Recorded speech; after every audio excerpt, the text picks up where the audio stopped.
Warning! The Stone Age Gamer podcast includes a lot of bad language. Cover your motherfucking ears.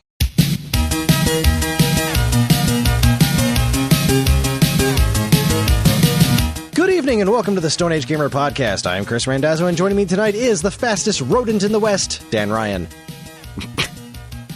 Okay. Yeah, there you go. And talkative I forgot he was robot, a rodent. Yeah. Dean DeFalco. Big whoop!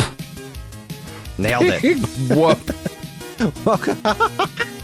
Welcome back to the SAG Cartoon Express. This month's topic was a classic episode of The Adventures of Sonic the Hedgehog. As this comedy classic stood the test of time, prepare yourself for some classic cartoon hijinks because the Stone Age Gamer podcast starts now.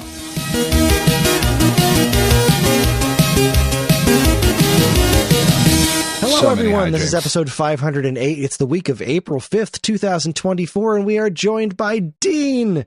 Hi, buddy. Hey, man, what's going on? Nothing much. We're going to have Dean back on the show on a regular basis, joining us for the SAG Cartoon Express every month. And he's going to tell us what he thinks of these cartoons. They're all terrible. Oh, I wasn't well, I've ruined it. Sorry. I mean, it's really unfortunate that you weren't here for the Bubsy one, but, you know.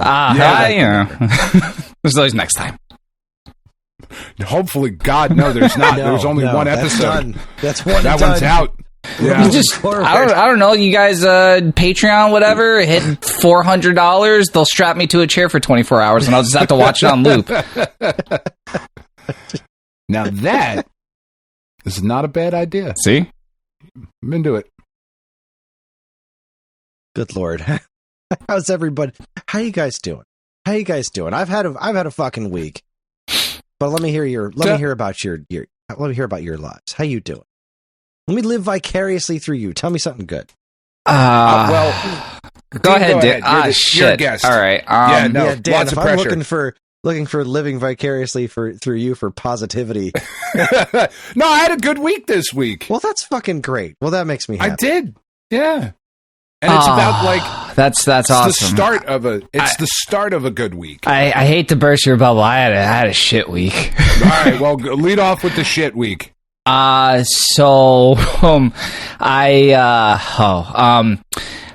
found out that my fiance's engagement ring isn't what I supposedly bought. So that was awesome to find out. No, it's a fake. Yeah. So I'm not gonna get too far into it, but like, you probably shouldn't have bought it out of a cereal box. I'm just, yeah. No, you're right. That does serve me right. So, that's been a whole thing going on. So, as a quick aside to that, yeah, Tiff, when we were living in Florida. It is wild as shit. This girl Tiff was working at like a staffing company. Okay. Right. Where and she was like a front end receptionist for the staffing company. And a girl came in to can you find me a job? I just moved here, whatever. And, she filled out where she was from. And it turns out that in Orlando, Florida, Tiff hired a girl she went to school with in Midland, Texas, like back in the fucking late 80s, early 90s. This girl happened to move to Florida as well. So, short story long, this girl's working there. She moved out here with her boyfriend. He came out here for work. They got engaged. She comes in with this huge fucking rock, whatever, right? And like a couple days go by and Tiff is coming home and she's talking to me about it and she's like, I think it's fake though. Like, it doesn't look real. I'm going to tell her. And I was like, babe, you should really not fucking say it, that you should not tell her that her ring is fake or that you even think it is fake. You do not want to get involved in that. She was like, no, you're right. I won't say anything. So the next day she went in and said something. And it turns out that the ring was indeed fake. and that the girl's fiance claimed to have purchased the real ring, and it was in a safe deposit box because that's how ostentatious this ring was. It's the type of ring that you would purchase a fake copy of so nobody would steal it from you because it was so fucking gigantic. Caused all types of fucking problems in this girl's life. I was that's shouldn't lovely. have said anything. You should have fucking left that one alone. Yeah. So I mean, all cards on the table. Like it like we didn't buy an actual diamond stone because like I'm not rolling in money, but like we got something nice that was like an alternative. But that rock turned out to even be fake. No. Yeah, That that's the problem. And the worst part was they were like, contact the seller, like see what they say before we go any further, and like we'll give you some paperwork because.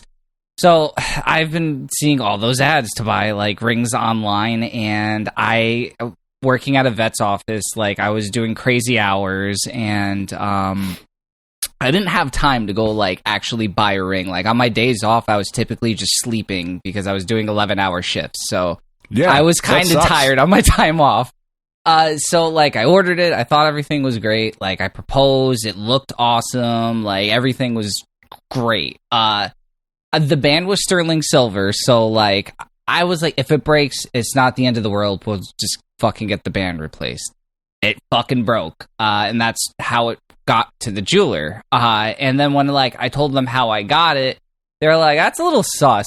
So like when they gave it to the jeweler to like put a new band on, he was like, "I'm gonna check this out," and he checked it out, and I came up not what it was supposed to be, and they called me and told me. And then when I told the seller, she was just like, they don't know what they're talking about. They've never dealt with that kind of stone before with this specific cut. They're obviously inexperienced. And like I didn't even contact her back because I'm just gonna go back to the place, which is local, and they've been there for like 40 fucking years. They know what they're doing. No, they don't. They've never. This is never. A brand new stone that this fucking girl has discovered. Yeah. So it like, I didn't even dignify her with the response yet because like my next thing is I'm just gonna go directly to the website that like this person is selling on and just be like, I want my fucking money back, and just get it through them, and I'll submit the paperwork through them, and that'll be that. Because, when she sent that back, like just straight up like denying the possibility of anything else happening, I was like, all right, bitch, I'm not even gonna fucking talk to you. Yeah, like just wipe my hands of that. So yeah, that was a whole thing. That's frustrating and shitty, man. I'm sorry that happened to you. No, that I mean sucks. it's cool. Like I've kind of like steamed over that. Did I guess I haven't told you the other thing. I'm really sorry. Just a lot has been happening. So just bear with me, buddy. I'll get everyone through this as quick as I can. Okay, so we were planning my engagement party recently too, because that's coming up somewhat soon, and we planned it at a golf course that my parents' friends recommended, which whatever, that's fine. It's a golf course. We went there, checked it out. It all looked good, except like when we were like, okay, what's the deets? They were kind of like, hang on a sec. So we hung on for like 3 months and a month and a half before like we have this meeting and shit. And, they're telling us like, what do we want? Like, what are we looking for? Blah, blah, blah. And we make it fairly simple. My fiance is Ecuadorian. I'm half Italian, half Polish. We just figured, either something Latin or something Italian would be fine. Keep the plates themed or, something close to that. And, open bar and, most things within reason. We felt pretty good about, that being a general idea to go over.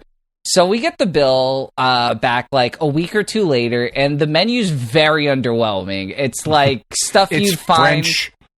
What? Well, no. Hang on, Dan. Don't even say it. Don't even fucking say it, because you're going to wish it into reality in like 3 minutes. Just hang on. So fast forward, we get a menu back and everything, and it's like stuff you'd find at a pretty basic like buffet or whatever. Nothing's jumping out as like engagement party caliber, but I'm like, okay, I see the number on the bottom of the fucking bill, and I'm like, that looks high, but what do I know? I've never planned an engagement party. I don't fucking know what these things cost. So my parents, who are the ones that would be paying for this because they volunteered, I slip it to them. They're like, no. I said, what do you mean no? And they said, that's way too high. And I said, I don't know what high is, so please enlighten me. And they just said, no, we're going to talk to them. And I said, okay, cool. Do that. I don't want to fucking deal with this because like this is supposed to be our day. I don't want to worry about planning anymore. So they go and talk to these people, and they say, you got to cut the price down, blah, blah, blah. Like, that's way too much. We could probably go somewhere else and get something much nicer for a lot less. So my parents go back and forth with them, and these people are like, all right, here we go. This is what we got. And I look at it, and you know what they gave us? It was either our choice of a taco bar or a sandwich bar for an engagement party. That was it. There was no desserts, no nothing. Plastic plates, plastic cups, and this price I'll divulge. They wanted $2,500 for that. Yeesh. Yeah, and fuck that noise. I was like, "Are you out of your tacos? Are you out of your fucking mind?" Like, I mean, instead of lettuce, are there $100 bills? Like, right? What's going on here? Right? Like, bro. So but you don't get to keep them. You do have to indeed eat the $100 bills. You have to eat them. Right? No, they don't get to go home. Yeah, it's not takeout. No doggy bags. So, like, I look at this and I'm just like, this has to be a joke. And now you've met my parents. Both of you have met my parents. And I think you can imagine how well they took this and how their response was. Oh, I'm sure. Remember Marge. Yeah, sure went very well. Yeah, it did not go well in the slightest. And but the thing was, like, there's a very nice Italian restaurant that's right next to where I live, and we called them up, and they were more than willing to like work with us, even for the same date and time that we had planned at this other fucking place. And like they managed to save everything for us. But my God, was that such a stressful experience. And like the fact that it was just like a joke. And I asked one of my other friends who's getting married like in the same time frame I am, and I told her the price that like I was originally given. She's like, bro, that is so fucking high. What are they making? Is there gold in it? I said, I don't know. Again, I've never planned one. You only planned it once. How the fuck would I know? Well, I mean, theoretically. Only once. Yeah, well, this is my first foray into it. Let's put it that way. I mean, hopefully, knock on wood, you don't fuck it up. But maybe. God damn it! All right, I'm knocking on something. I want to keep this one. So yeah, that's like the past couple weeks. So yeah, it's just been stressful. Thankfully, everything's like kind of working itself out. At least with the engagement, that's all worked out, and I'm hoping with the ring, we just get that all worked out and whatnot. But yeah, on to better times. Dan, what do you got? Well, before I talk about what I've done, just if I can let you in on a little secret of married life. Oh yeah, hit me, man. None of that matters. Like everything you just talked, it's all very, very frustrating in the moment, and it is a fucking pain in the ass, and all of that stuff. It doesn't matter. It doesn't matter. I do appreciate that. I feel that. If you are happy and she is happy together, right? Like, you'll have your frustrations and all of that. Like, literally none of that. I got married on Tybee Island. There were like 5 people there from our family. I got married by a gay priest. I wasn't wearing shoes. Like, because it doesn't matter. It just doesn't matter. It's not about anything else other than the two of you being like, yeah, I guess you'll do. like for the rest of my life. Like that's all that you're looking for. I'm gonna tell her that on the day of the marriage. Like, do you take her? And I'll be like, yeah, I guess. Yeah, she's good. Yeah, that's the best of all possible. That's the best advice. That's what my parents told me. Like, we had a bunch of people at the wedding that we didn't necessarily feel like inviting. They're like family members. Yeah. My parents were like, that's for us. We will pay for them. You don't even have to worry about them. You invite however many people you want, do your thing, do the wedding how you guys want to do it. And it was the best friggin' day ever. We had a mashed potato bar. It was amazing. And like, because we didn't focus on any of those family members that I didn't want to see. I didn't say a fucking word to them the entire day. We didn't do any of that nonsense. Oh, and the sweetheart table. That's where it's at. Because then it's just the two of you in the middle of the room. Everybody else can fuck off. So the one thing we do have nailed down is the venue, and oh my god! So we got it on the beach. It's the 24th floor of a high rise, and it's all glass all the way around with a skylight. So it's got an elevator at least, right? Yeah, all your guests walk up. No, yeah, Dan. We're gonna make them walk up 20 fucking floors. It's a destination wedding. Yeah, we're gonna try and kill everyone by the time they get to the top. Pack a fucking overnight bag. Jesus. But the view's really, really fucking pretty. We're gonna get married on the beach, so that's awesome. That all like the venue we're really excited about and shit. We did shop it around. It was funny though because we had the area planned out that we were looking for, and like. It was 4 hotels, pretty much. They're all on the same street. Just we were checking out one room over the other. But honestly, it was funny because the first one we saw was the best one. Then after that, they all just got progressively worse. Aw. But I guess leading off with the best one wasn't too bad either. So yeah. No. Again, Dan, I'm going to pass this ball to you. Fucking catch it. Slam dunk it this time. So I've had a couple days off this week, and just kind of hanging out and getting some shit done around the house, like as much as I can with my shoulders still being fucked up. It's better, like it's steadily improving, but it's still not without its issues. But getting some shit done around the house, getting some dog stuff handled, like all of that was good. But what really kicked it off was yesterday morning. So my kids started spring break yesterday morning here in New Jersey. They get off for Good Friday, and then they have the following week off. And Penny has been super excited for Godzilla Cross Kong: The New Empire. Is that out? Yeah, came out yesterday. God damn it, I want to see it. That's where this story is going. She didn't know that either because they're real bad at like dates. Like they don't know what day it is, like they know like if it's Monday or Friday, but like 15th, 30th, they have no fucking idea. It doesn't make a difference to them. So I got Penny up at like 9:30, and she's about to be 15, so like 9:30 really sucks for her on a day off. But I was like, Pen, I need you to get up. I need you to come to GameStop with me. She's like, why are we going to GameStop at 9:30 in the morning? It's like, I have to get a game for to review on the show. I want you to help me pick it out.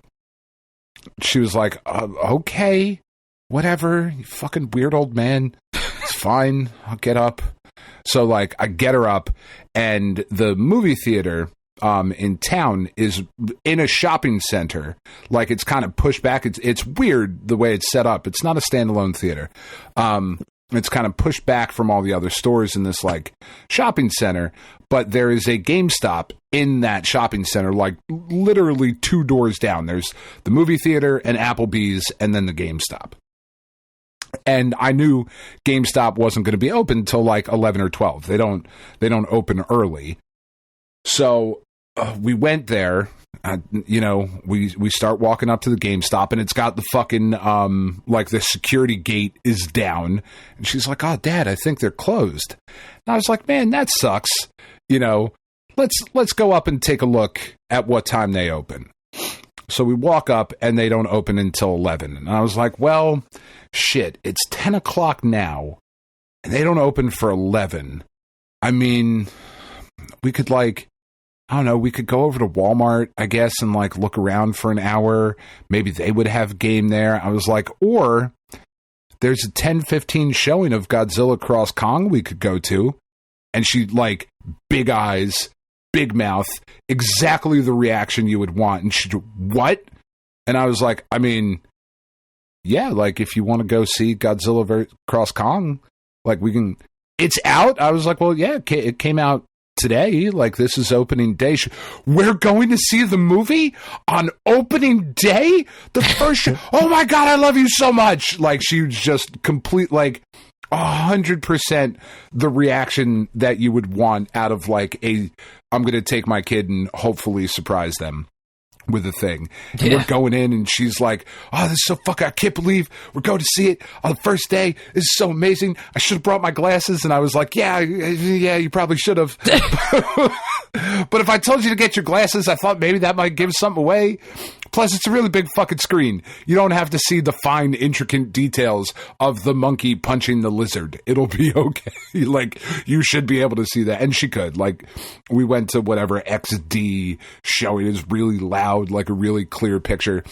And the movie itself was fucking dumb. It was so dumb. There was no reason. But good dumb? Like, yeah, no, it was good dumb. Okay. But, like, there's absolutely no reason. This story did not really work at all. Like, the 2014 Godzilla, Kong of Skull Island, Godzilla King of the Monsters, and Godzilla vs. Kong, all of the legendary MonsterVerse movies have worked pretty well. Like, they've done a good job with the story to get them to a place that makes sense. Yeah, I said it. A loose strand of making sense, Dan. Like, how bad could this be that you're like, I don't buy it? No, it was pretty bad. It was real dumb. The fuck? Like, it really didn't work. Like, Godzilla, because you've seen the pictures, Godzilla is pink in this one, like his or her, their. Oh, the dorsals, you mean. Spikes, yeah, their shit is all pink. That's because Godzilla is charging up and like just going around and absorbing radiation. Yeah, he's fucking Gokuing throughout the entire movie. Spear bombing. But, like, really with not much of an explanation. Like, the explanation given for why Godzilla is doing it, like, oh, something must be coming. Godzilla must know something is coming. And that is it. That's the explanation we get. Godzilla must sense a presence. Like, ooh, does he? That's very exciting. Like, it doesn't work. It doesn't, but there's eventually a point where Godzilla and Kong are fighting out in the desert. This is after Kong has gotten a robot hand. Like a robot, like, fucking arm brace thing. Right, yeah, it's in the trailers. I've seen that. Yeah. That looks like a construction crane. That doesn't really work as a reason either, but it's there and it's fucking cool. They're fighting in Cairo, and Godzilla fucking hooks King Kong for a suplex, like, puts King Kong's arm over his head and suplexes him off of a pyramid. Like, I watched a movie yesterday in which a giant lizard fucking suplexed a monkey off of a pyramid. So what you're telling me is this was like 1970s Godzilla vs. King Kong. Yeah, like, it was just goofy and nonsense, and there were lots of slow-mo, like, Scar King is riding on a fucking another monster and, like, jump as fuck. Like, what is happening? We're jumping the shark. Oh my God, it was so bad. It was great. It was fucking awesome. I loved every second of it. And Penn the whole time was just like, oh my God, this is so fucking cool. Like, Godzilla, like, takes a nap. To see it. Yeah, you really do. This one in particular, like, you don't need to have seen the other stuff. It just doesn't matter. Like, I mean, Godzilla takes a nap. A week or two ago was Godzilla versus Kong. So, like, he's as caught up as he needs to be. That's a great movie. Yeah, no, he is. That movie's fucking great. Yeah. I love that movie. I think my favorite out of them is Skull Island, though. Skull Island is the only one that I would argue is a legitimately good movie. Yeah. Like, that's just a good movie that happens to be about King Kong. Correct. No, there's a couple scenes where Godzilla's taking a nap in the Roman Colosseum. Be cutie. Like, he's just all curled up like a fucking dog. That's amazing. It was great. So then we go and see that Friday morning, because we're recording this on Saturday instead of Friday, because I went and hung out with a bunch of friends that I haven't seen in like 6 months, 8 months, something. Like, things just kind of kept like, oh, we should hang out. Yes, let's hang out. All right, somebody got sick. All right, well, we're going to do this. Oh, this thing came up. My buddy Rob is in a band. Like, oh, we got called to play a show. Oh, well, how about this night? Oh, we're doing fucking D&D like a bunch of fucking nerds. This night, because they still play D&D. That's, as I've stated many times on this show, that is the only thing I will judge you for. You can be into whatever you want, but D&D makes you a nerd. I'm sorry, it's a fact. It is what it is. So all of these things like just kept happening and getting in the way. So finally it was like, can we please record on Saturday so I can go hang out with my friends? And I brought a portable record player with me and a bunch of records, and we sat and drank really good beer and listened to fucking weird music. And it's a bunch of people that I really, really love and haven't seen in a while. And it was fucking awesome. And now we're recording the podcast on Saturday.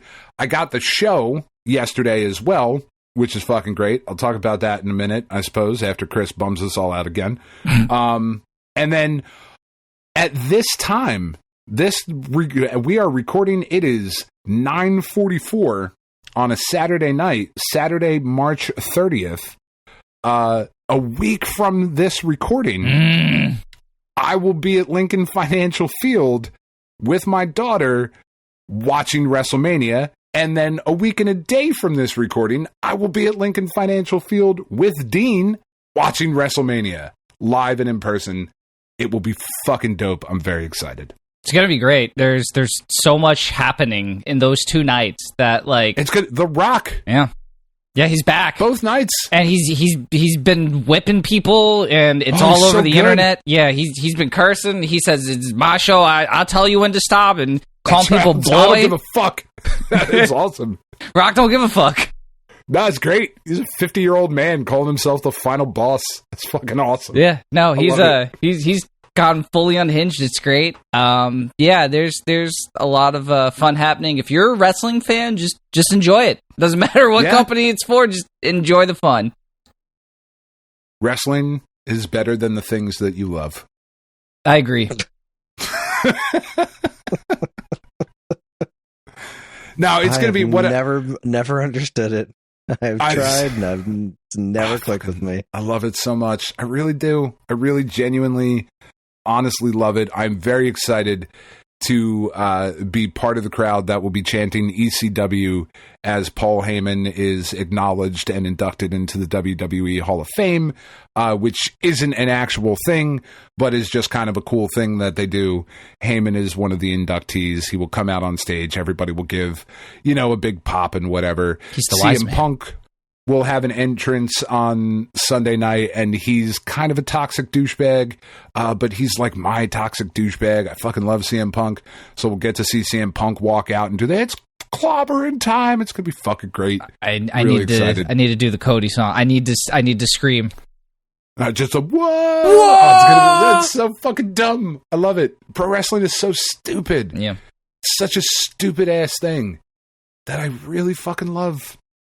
And it's WrestleMania. It's going to be a good week. And I took off that Monday. I hope you did too, Dean. Yeah, I did. But I took off that Monday, and Tiff has off on that day, and we're going to go see Ghostbusters, the Frozen Empire. I want to see that. I'm so behind. I still need to see the Godzilla -1. Except like, oh my god, there's no date for when it's coming out anywhere. Like I'm kind of shit out of luck at the moment. So it's the best movie that came out last year. Yeah, I'm a little bummed. Fuck Oppenheimer. I'm patiently waiting. I'll find it eventually. But yeah, we did we also, this week, we did watch Madam Web. Yeah, how was that stinker? Oh my god, it was so bad. I've heard. So fucking bad. Like, it's not as bad. All right, so I watched, I think, 10 minutes of Aquaman, the first Aquaman movie with Jason Momoa, and I was like, nah, I'm just, nope, I'm done with this, and turned it off. I think I got through about 8 minutes of the live-action Aladdin movie. Not that that's a comic book property, but just for a point of reference. I made it all the way through Madam Web. It's leagues worse than Morbius. And Wow. That movie sucks. There's some dumb fun to be had in Morbius. But this is so much worse. It's so bad. Dakota Johnson is, I would imagine, a very lovely person, but she is just not a good actress. It's the moving and the talking where it all falls down. And she is responsible for a lot of moving and talking in this movie. And who boy. I heard moving's a big part of movies. What's that? I heard moving is a big part of movies. Yeah, no, it's the moving and the talking's pretty important. Adam Scott is Uncle Ben, like the Uncle Ben. He is Ben Parker. And he ends up taking care of like these 3 girls that are eventually going to become spiders. There's a part in it. All right, so spoilers for anybody who's going to see this fucking piece of shit movie. You really shouldn't. Don't waste your time. By the end of the movie, Dakota Johnson fully becomes Madam Web. Like, in a chair, she's blind with the big stupid sunglasses on. The only thing she's missing is, like, the gray hair, right? Because she's not an old lady. So, they are talking to her, the 3 girls that eventually become the Spider Girls, Sydney Sweeney and the other 2. They actually don't become, I thought this was wild, they don't actually become superheroes in this movie. The only time that those 3 are in costume is when the main villain has visions of them fighting him in the future. Oh, so we're setting this up like we're teasing already. Like, this is going to be some big deal. Like, they're going to be these heroes. Spoilers. No, they're not. But they're going to be these. They don't actually, like, they don't get any powers in this movie. It's just Dakota Johnson. So at the end of the fucking movie, there's a scene where Peter Parker's mother is there with Ben. May is not in the movie, and Peter Parker's father, Richard Parker, is off somewhere in the world. And, as, you know, luck would have it, Ben Parker happens to be an EMT, and Peter Parker's mother goes into labor. Her water breaks. They have to get to the hospital, yada, yada, yada. So then the whole big climactic fight happens. The 3 girls that eventually are going to become Spider People but don't in this movie are talking to Dakota Johnson, who was Ben Parker's EMT partner earlier in the film. And they say to her, you know, Ben is doing great. His nephew, they never say Peter. It's just like, hint, hint, wink. Did you get it? This is Uncle Ben, guys. Have we made it obvious? They say that Ben is loving his nephew, and he really appreciates that he gets to have all of the fun and none of the responsibility. And Dakota Johnson as Madam Web, right, can see the future now. And she laughs and says it won't always be like that, or to some extent. Like, she laughs at the fact that at some point, Peter is going to become an orphan, your sister and brother-in-law are going to die horribly, and you're going to have to take care of Spider-Man. She's like fucking giggling about it. It's absurd. She's kind of a bitch. Yeah. Like, with a real shitty smile on her face, like, yeah, he won't always be like that. It's like, fuck you, bitch. You might want to tell him, like, hey, by the way, your fucking brother's gonna die. That's gonna suck real bad. You're gonna have this kid. You better get used to him. Like, let me prepare you for some shit. No, she just chuckles about it. It was a fucking piece of shit movie. You should not watch it. It was fucking awful. But it was better than Aquaman. That would be, if they want a pull quote to put on the fucking DVD box, I don't even think they're putting it on Blu-ray. They're putting it only on DVD because nobody wants it. It's Stone Age Gamer, Dan Ryan. Better than Aquaman. That's the fucking pull quote. Oh my god, it was so bad. So fucking bad. There's weird spider people in the jungle for some reason. The one girl is like, we'll call my Uncle Jonah at the newspaper. He can help us. It's like, what are we doing? Why are you trying to tie all this in? None of this has to be tied in. Just make a fucking Spider-Man movie, you cunts. Do they have the property? Because this was Sony, wasn't it? It's Sony. They have the whole thing. What? Stop it. Stop doing this. But do they? Because they can't do a Spider-Man movie with Marvel now making Spider-Man movies, no? No, they can. They have to give Marvel permission and work with them to use Spider-Man in the Avengers shit. If Sony says no, there's nothing Marvel can do.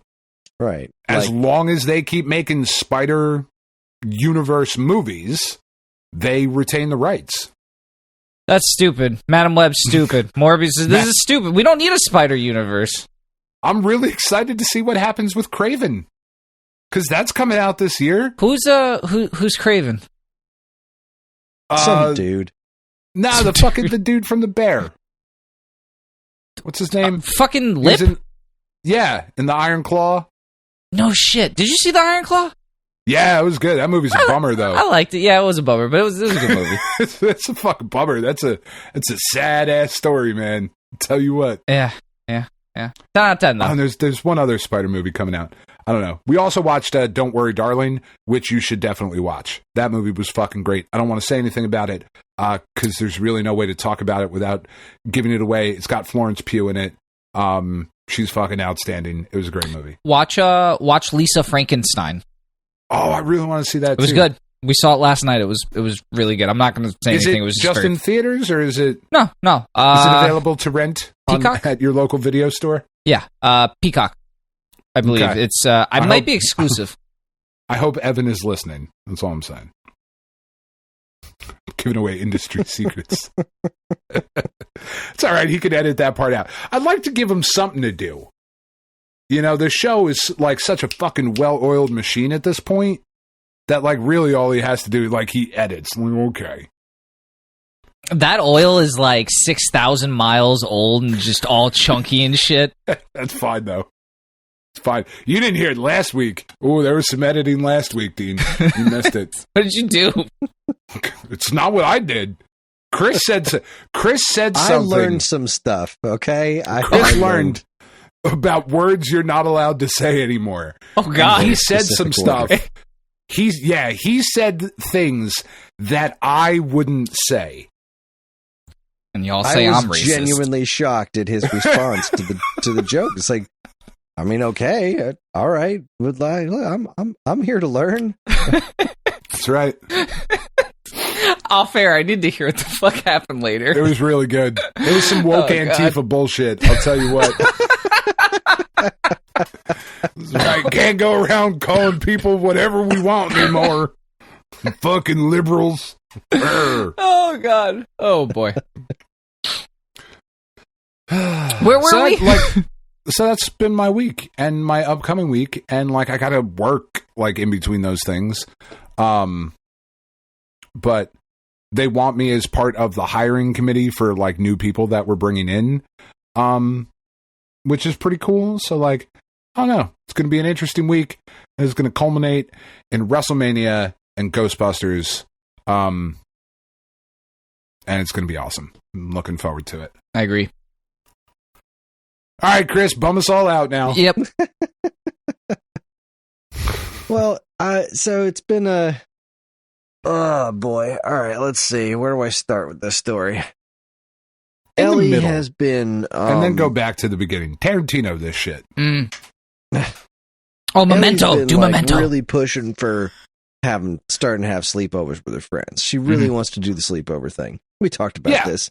Yeah, like last week or the week before, I think. Yeah, the whole thing was like, we can start having conversations about you doing sleepovers once you get out of pull-ups. Yeah. So she had been, on quite the hot streak there. And we're like, all right, well, you have a solid week of dry nights. And then I guess we have no choice but to start having the conversations and figure this shit out.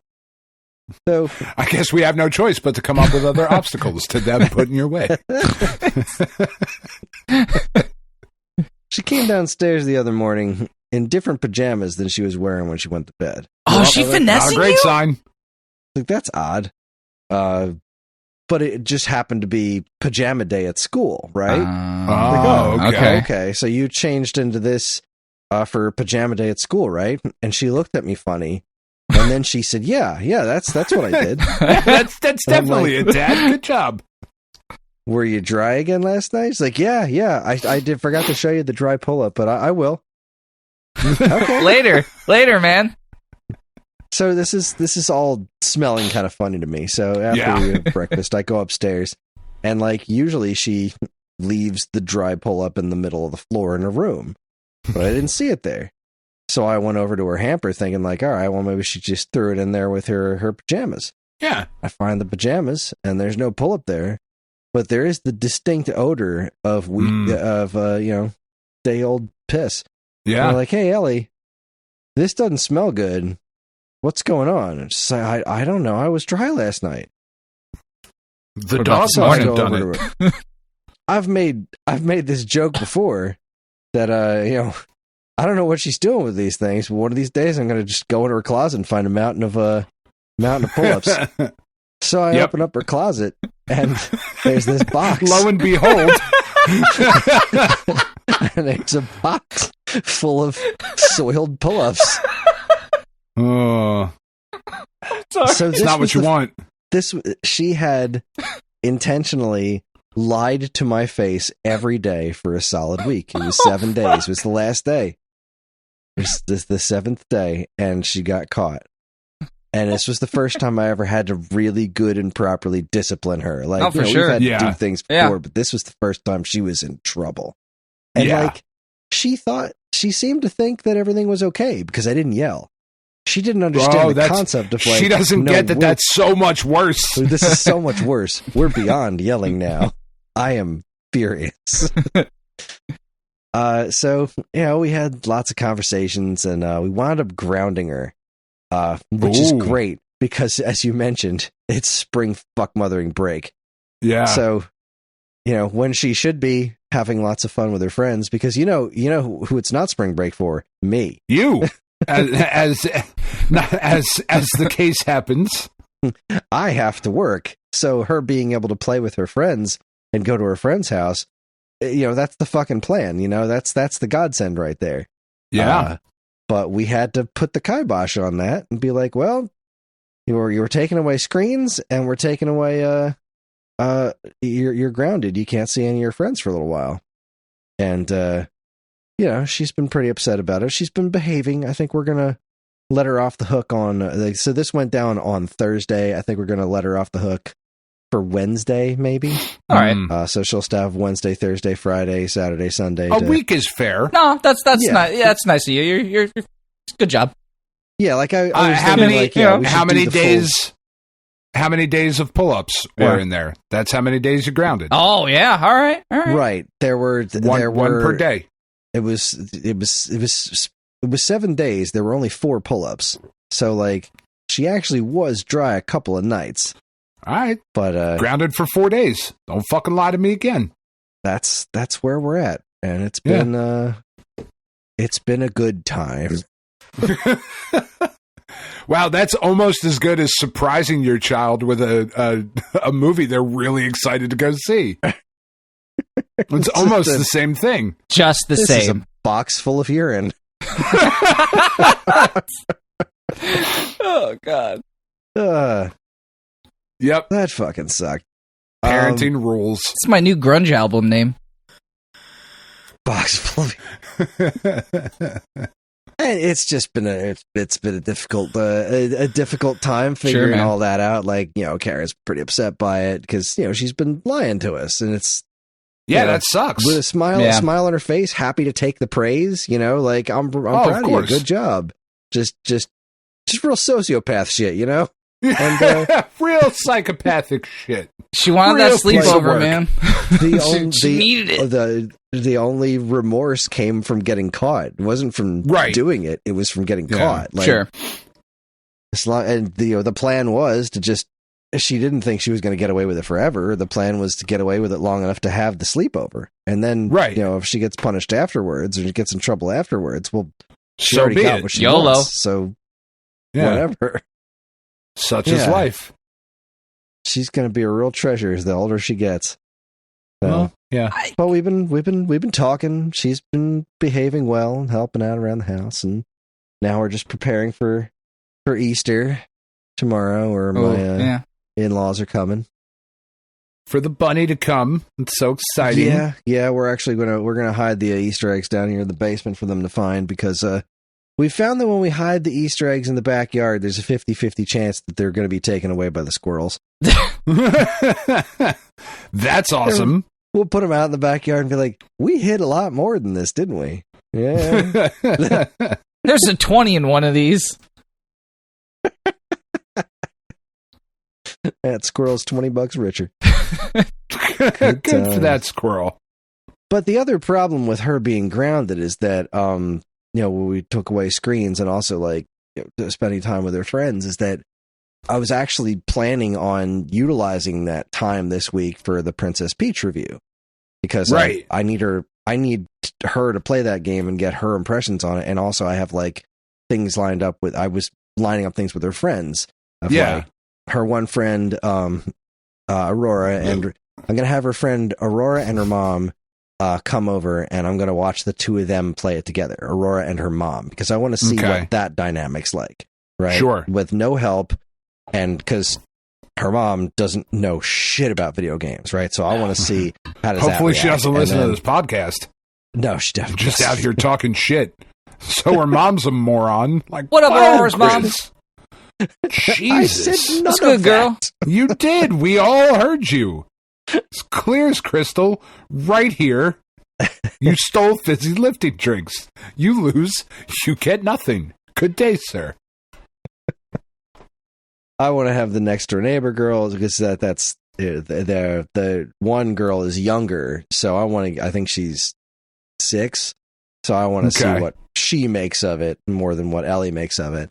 And obviously I have Ellie and John, and I think that's enough perspectives. That's enough different perspectives, right? I have the target audience, the 7-year-old girl, and then I have a slightly younger girl, and a girl at the same age, but also with a parent that doesn't know video games, because that's not me. I can help her with the game super easy, and it's actually a pretty fun game. It is really easy. And, to the extent that when Ellie starts to struggle with it, I'm just like, oh my God. Wow, this is really hard to watch, because it's the most rudimentary stuff as far as actually playing video games. But what the fuck's wrong with you, kid?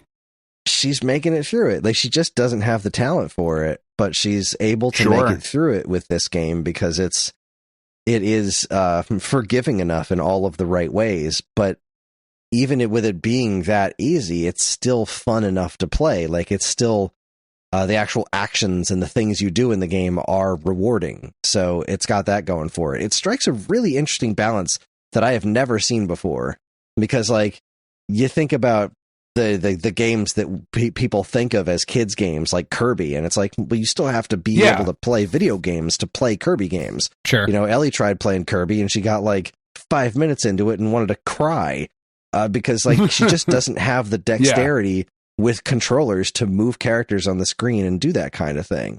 But with Princess Peach, they seem to have cracked the nut of making a game that is really for kids, but actually fun for kids that don't know how to play video games. It's a really impressive thing so far. Even John's loving the hell out of it. So that's really cool. Yeah. But anyways, I guess we should probably start talking about video games, huh? Yeah, I suppose so. I have a bunch of no, I guess not really a bunch, but I have a couple to talk about. But what have you guys been up to? Anything fun and exciting? What you got, Dean? Oh, yeah, man. I've been up to a couple things. I guess I'll start with the shorter one. I've been playing a lot of Deep Rock Galactic Survivor. It's a mouthful, isn't it? That sounds sexy. Yeah, it's Vampire Survivors, but with dwarves and guns and beer. It's awesome. Sure. Yeah. So honestly, it's the same concept. It's an arena shooter. You're on the map for a certain amount of time. You have to kill these enemies. The difference being, like, they add in a mining concept to it. So while you're on this map, there are enemies that spawn, and like events make it so that they come in waves, and that power-ups come down at certain times that you can go for. And there's a nice balance in between, like, the mining mechanic of it and the actual, like, Vampire Survivors mechanic of it. That blends together really well in, like, a fairly quick time limit. So, like, a sample level is, I don't know, maybe 15, 20 minutes. And you're going down, like, different floors.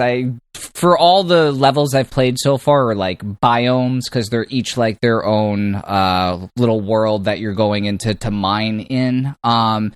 There's 5 levels that you're at, and you just go down progressively, and as long as you don't die and make it onto your little drop ship at the end of each level, you keep progressing. At the end of the final level, there's, like, a big boss that you fight, which he's, like, a little strong, but I assume they're going to add more bosses to it, because this guy's pretty basic. He just has a lot of HP, and he's a little strong, but nothing crazy.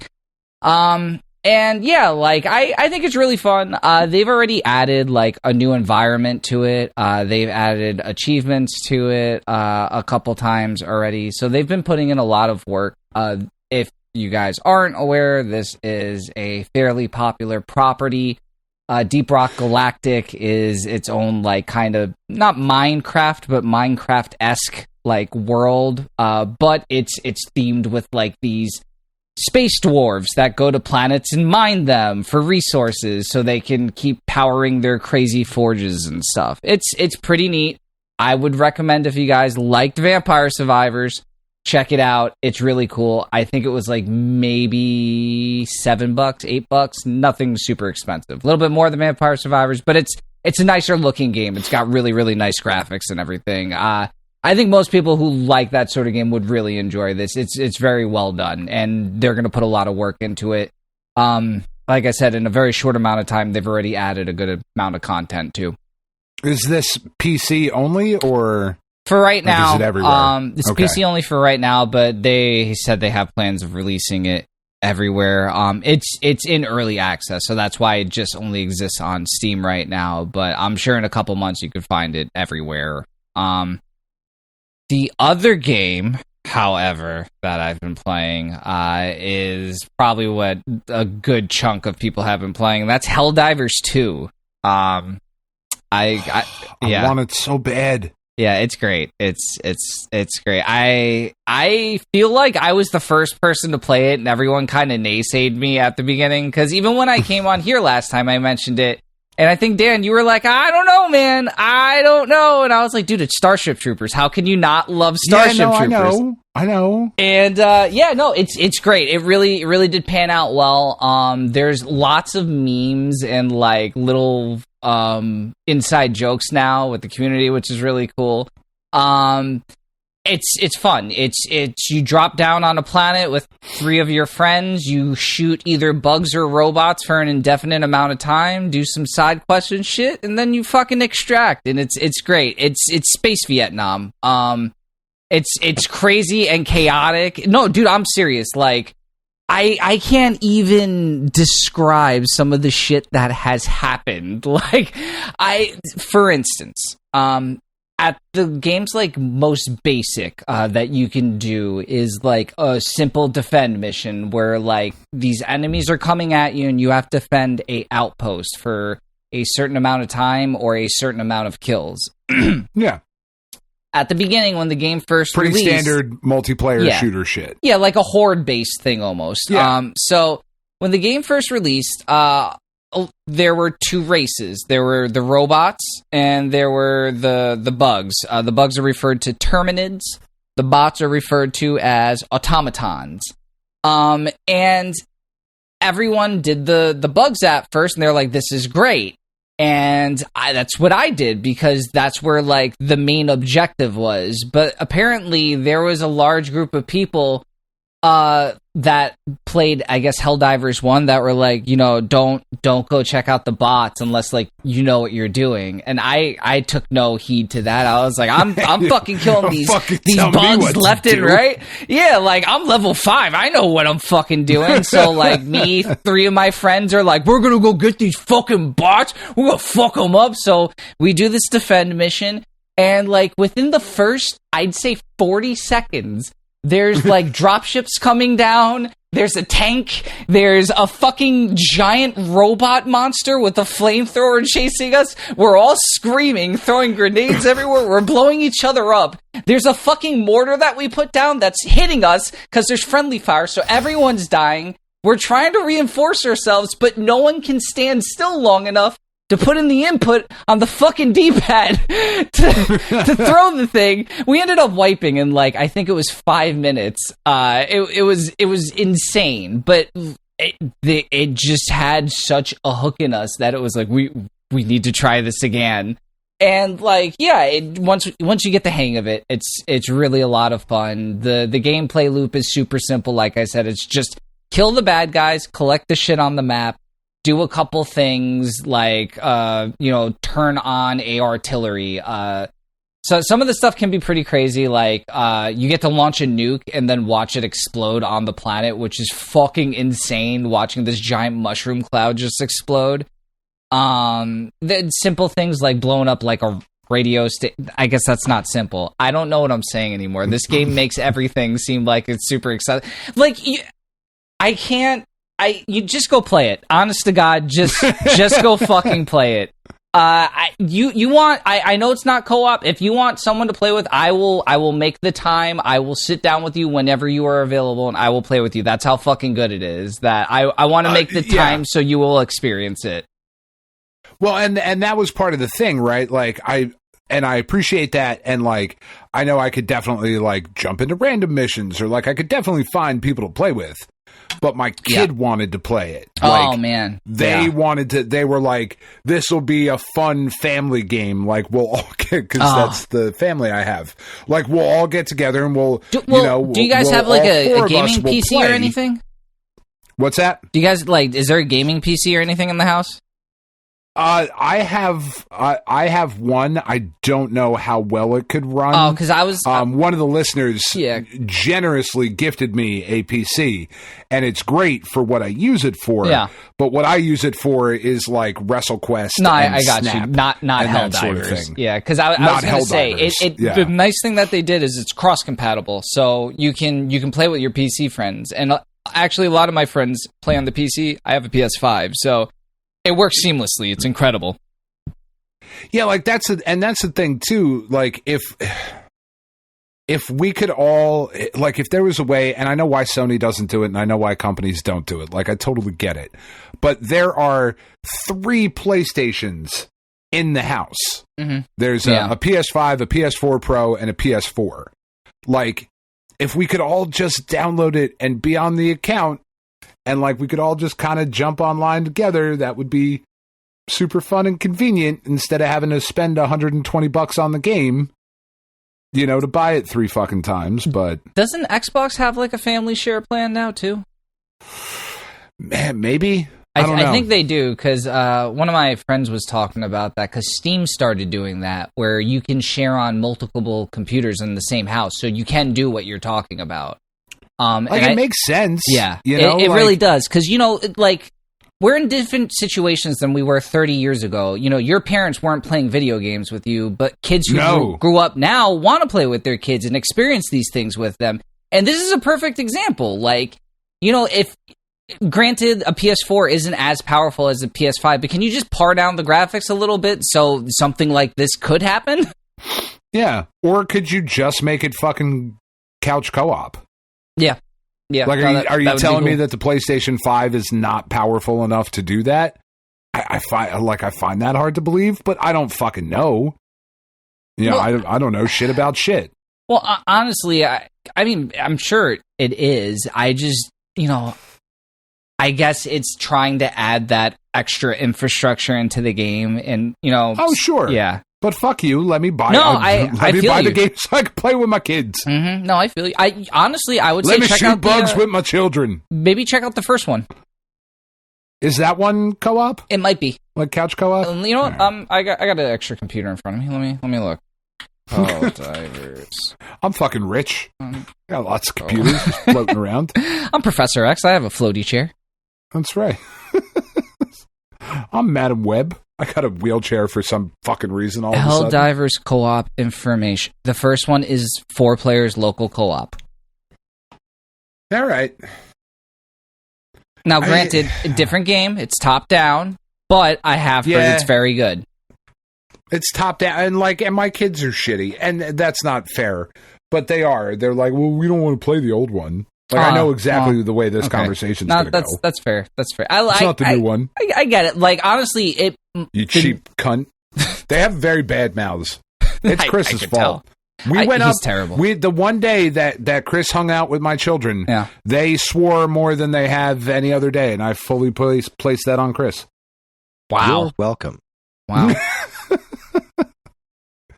We were at Applebee's. The waitress came over, and Katie was like, "Yeah, toots, I'll have." I was like, "Whoa, where'd you fucking pick that from?" And she was like, "Kris, toots." Kris is notorious for calling women toots. Yeah, I've heard him do that before. It's just my way of quoting Casey Jones. Unrelated, but one more note. I'm sure you guys talked about princess. I'm sure you guys talked about Toriyama. Sorry, I sent him on a whole path, Dean. I'm sorry. It's all good. I'm sure you guys talked about Toriyama passing and all that, but yes. So Xbox released a pretty cool background of his game that he had on the 360. Blue Dragon. Yeah, I saw that. So if you guys get a chance, it's already on your Xbox. You can put it on there for free. It's a nice little tribute. I changed mine to it just so I could admire it for a little bit. Not a great game, but cool art. I mean, that's not nothing. It would be nice if it was, a Dragon Ball background, but I get it. They don't have a property for that. They have Blue Dragon, so that's what they put up. We got this Blue Dragon shit. We got Dragon Ball Z at home. Dragon Ball Z at home. So yeah, that's pretty much it. I mean, honest to God, those two games, I put 56 hours into Deep Rock Galactic Survivor in the past couple weeks because it's that good of a game. I really do enjoy it. And then any other time I have, when I'm just hanging out with friends, we're playing Helldivers. So yeah, I recommend both. They're oddly enough both space games about killing bugs. So yeah, I guess I'm on a little bit of a anti-bug kick right now. I apologize for my etymologists out there listening. We have long held the stance on this show, and I know things are a little bit different since you've left, Dean, but Kris and I have long held the stance. Fuck etymologists. That's, all right. Kris says it all the time. It's basically who's weird? It really is. You know who's weird? People who like bugs. Bunch of fucking weirdos. And I'm like, whoa, Kris, you probably shouldn't say that. And he's like, no, I don't even care. It's fucking embarrassing. Let them come with their buggy hands and try to fight me. Which is weird for Kris to say. He's not a fighter. Barb. Barb. Oh, man. Anyways. What about you, Dan? What have you been playing? Well, I bought the show, so that's what I've been playing. How's that going? It's fucking great. It's really great. There's still and we've talked about it. It's time, guys. The fucking update the graphics. Graphics. Well, I was gonna say, what's that PS5 life like? Or am I looking at real people hitting the ball now? No, or what's happening? No, it not even still close? looks like a PS4 game. It It looks like the show looks, which is not the important part about the show.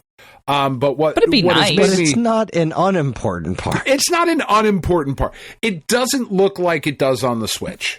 Like, it doesn't look. I mean, it fucking runs. Obviously. Yeah, it runs. Because I don't know if you know this, there's like a bunch of websites that haven't reviewed the game yet because it won't fucking work. Yeah.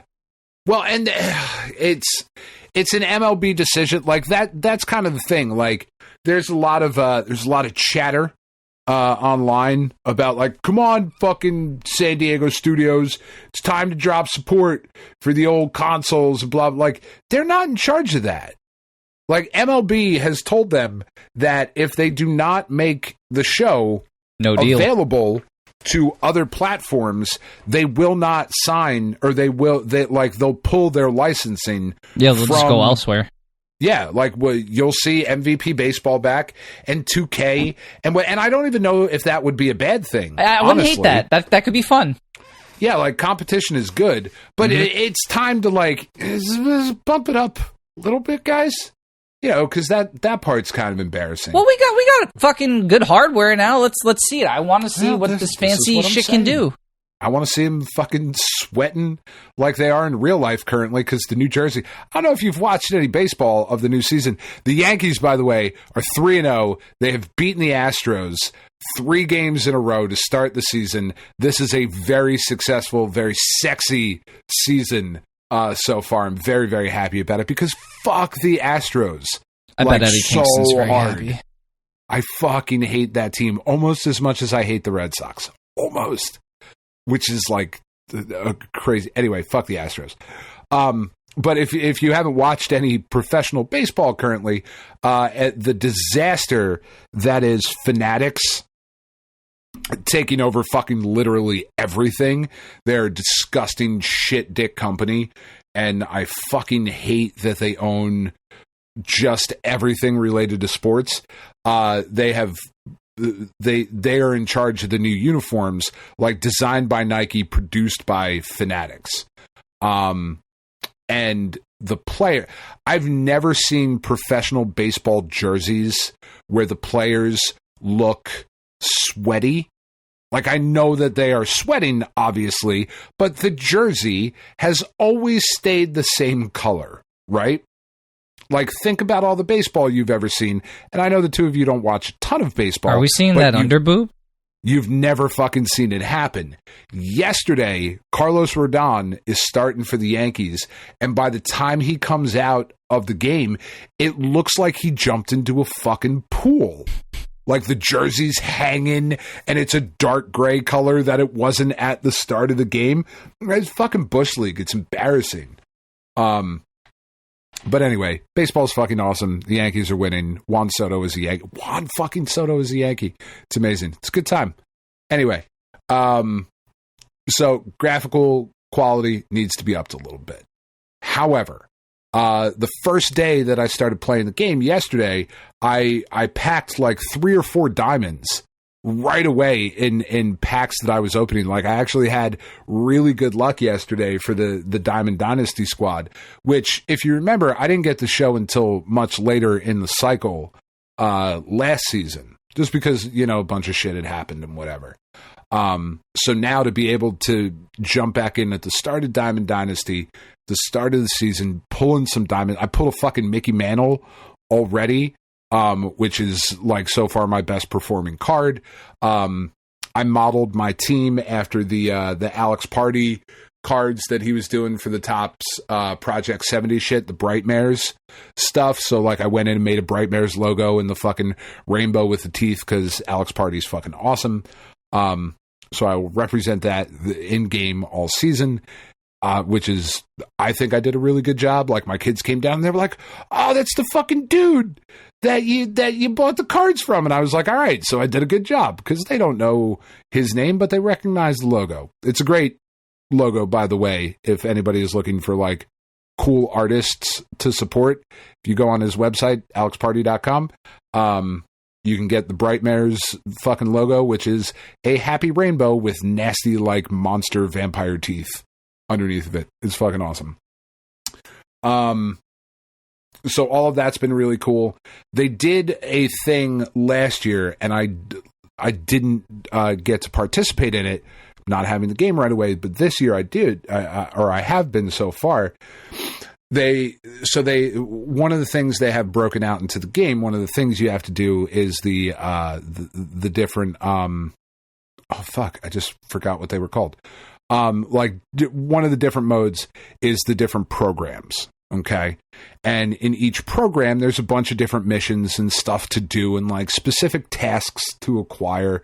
It get X number of hits with American League East players, or, you know, do this fucking thing with this fucking guy. Right. And it says exactly that on the screen, which I appreciate that they don't censor themselves. Do this fucking thing. This year, they have done the Easter egg program, and there are 10 eggs hidden in the game, and there's just different stuff that you have to do, and each little one that you can collect has a little hint next to it, but you got to figure out what the hint means and then go and do the thing and then collect the rewards along the reward path as you're doing it. And it's really fucking cool. Some of them have been really interesting. Some of them are fucking horrifying. One of the missions is to get a hit in an online game with Wade Boggs. And the reason that you know it's Wade Boggs is, one, his nickname was the Chicken Man for some reason. Which he used to eat chicken before the game, no? Well, like a bucket of chicken? The Chicken Man is not a very good nickname. Like, Have you seen come up man? with something better. But so it says get a hit with the Chicken Man or something. But the egg, because all of the eggs, like the icons, are stylized, the egg is Wade Boggs' nose, mouth, and mustache. And like the mustache is fucking hanging off of the egg. It is horrifying to look at, but also kind of amazing. And I want it tattooed for some reason. It's this horrible Wade Boggs face egg, which is great. But it's like, what a fun, interesting thing to do, of like, try to figure out where these are and then go accomplish the things in the game. And when you accomplish those things, we'll reward you with cards and stubs and different stuff. So like, I love the fact that they, you know, that they give all of this stuff meaning and purpose. It's super fun. The other part about it that's really cool is that last year they did the first part of the Negro League stories, where you play through and it tells you like it's the history of baseball told through the video game medium, which is really cool. We talked about it before on the show. This year they're doing the second part of the Negro Leagues, but also doing a Derek Jeter storyline, which I started today with Tiff, because she does not like, she loves watching me play video games. She does not love watching me play the show, because it is not a fun game to watch.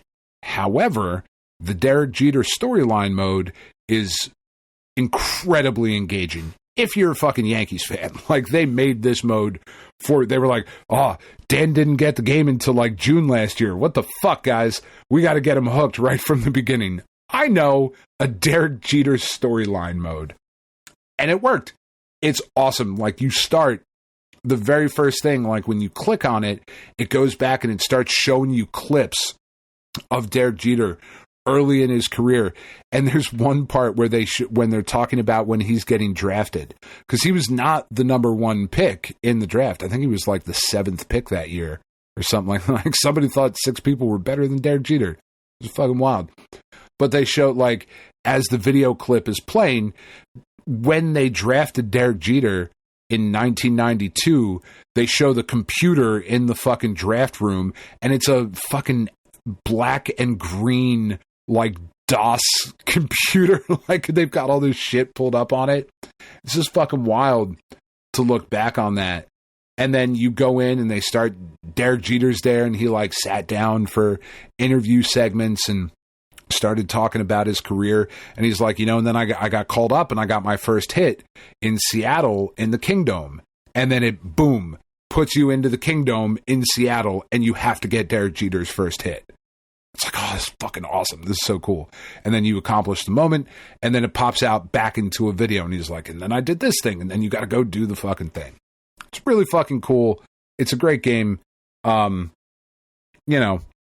about as much as I'll say about the show for a while. Because, like, what else are we going to tell? I played more of the show and Snap and Pad, because I play maintenance video games now. That's what I do. All right. Yeah, well, it's really good. I guess, I did download 2 demos off of Steam that I'm pretty excited about. One, these were games that were shown off. I think they were both shown off at PAX East this year. One is called Fretless, The Wrath of Rifson. And it's like a turn-based RPG that's also rhythm-based, and your attacks change based on the instrument you're using. I don't know. I will have more to report next week. And then this other one called My Familiar, which I've already forgotten why I downloaded it. But I have the demos both sitting here on my computer looking at me, ready to play at some point. So I will report back with actual video games next week as opposed to just the maintenance shit. Did you beat WrestleQuest, by the way? No, I did not. I really would like to. I put so many hours into that, and like I was still like, there's got to be like 10, 20 hours left. I've been putting it off. I really need to finish it. It's a very long game. It's very good. It is good, but it's very long. Very good. And then like if you want to do the side stuff, that's at least like another 30 hours. Like there's they put a lot into that game. It is well worth the price. Yeah, no, I mean, like, not complaining by any stretch of the imagination with the amount of content that's in there. I wasn't expecting it, honestly. I didn't think it was going to be that in depth. Yeah, it's really fucking cool, though. I dig it. All right, Chris, bum us all out again. Oh no, this is the good stuff here. Let's see. I finished Lamasoft. That was a hell of a trip. And I wrote my review on that. That was good stuff. Nice. I finished Attack of the Karens, which was pretty good. It was a weirdly chill shooter. Like, it's not like it's easy. There's just something about it that I found very zen through playing that game. Because it's not crazy hard. It's not like I feel like a lot of the shooters I've played lately have turned me off super quick because they're crazy bullet hells, and I just don't have the skills for that stuff anymore. I don't have the patience. And Attack of the Karens was very like approachable as far as its skill goes. It's a good thing I didn't pick one of those for the Super Series then, huh? That game's super easy. No, barely an inconvenience. Obviously, like I mentioned before, played some more Princess Peach. That game's great. Contra. I'm still of two minds about this game because on one hand, like, it's really got some technical problems, but holy crap, is it good? It's so awesome. You just wind up doing these things in the game. They're just like, all right, I know I just died because like a thing ran at me and I pressed the jump button and the input lag was just wasn't there. So I died because they didn't jump in time from after we pressed the button. But you know what? I don't care because everything is so fucking cool. Contra's so awesome. I'm so happy with it. I really wish that it felt a little bit better to play. Is it like that on all platforms? What's that? Is it like that on all platforms, the technical problems? The technical problems I'm pretty sure aren't there on like PS5.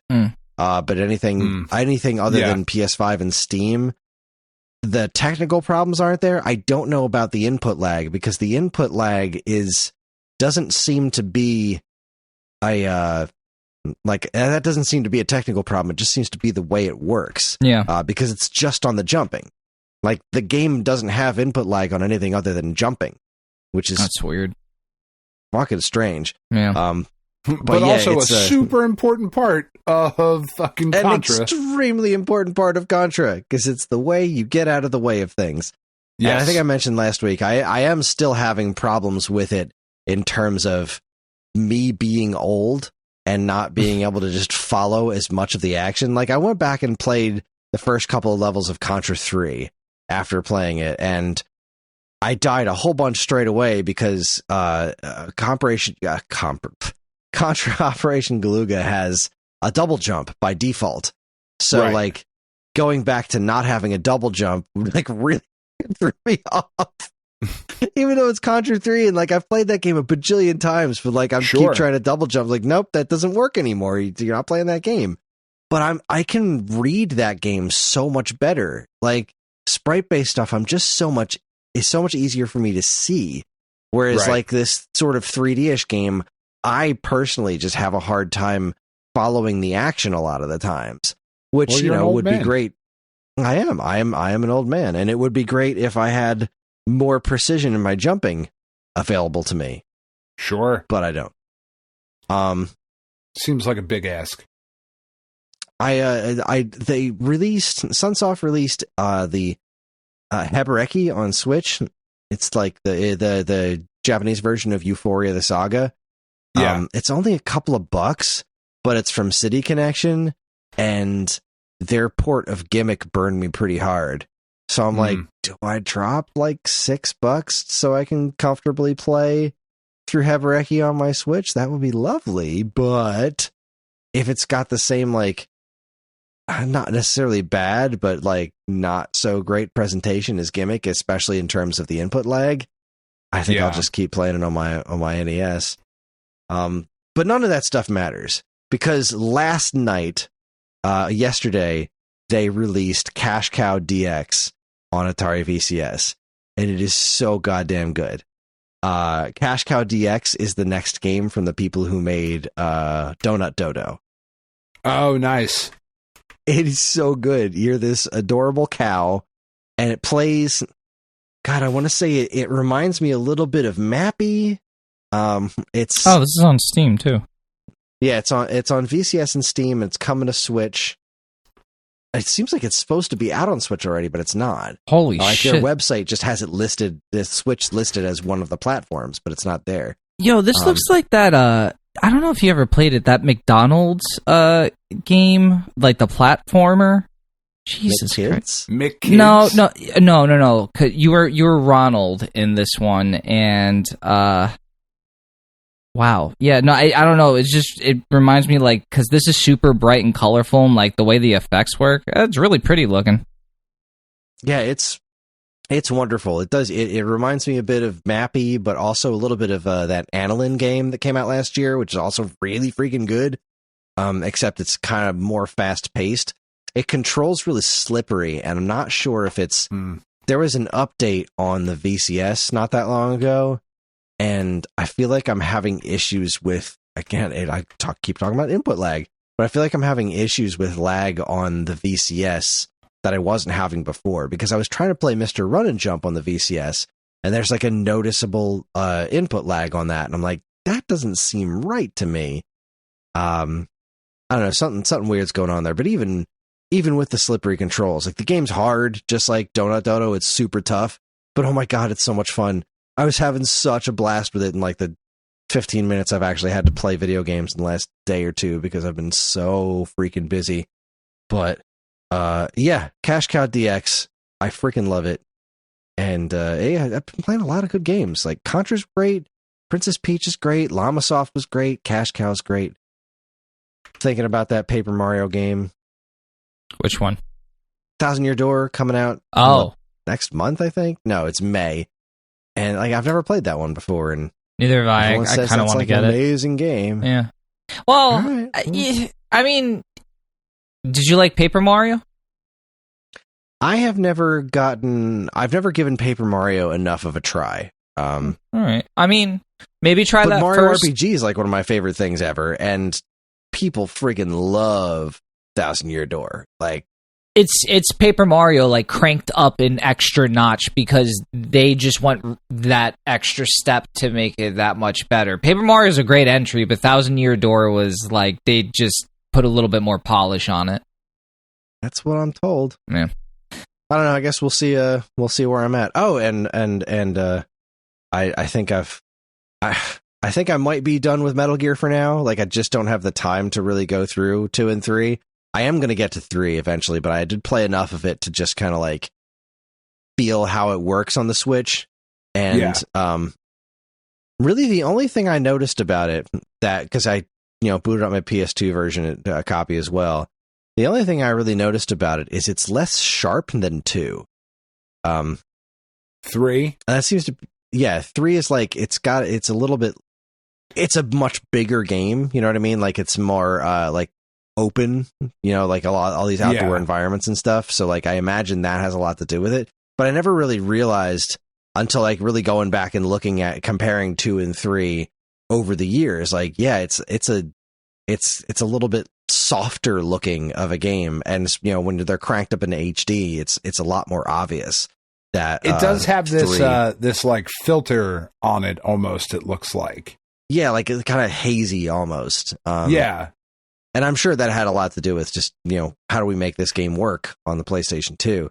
It's still a great looking game, but no, that game runs just fine. And again, the 30 frames per second on Metal Gear Solid 2. Talk about shit that people have blown way out of proportion. Like, yeah, 60 would have been great.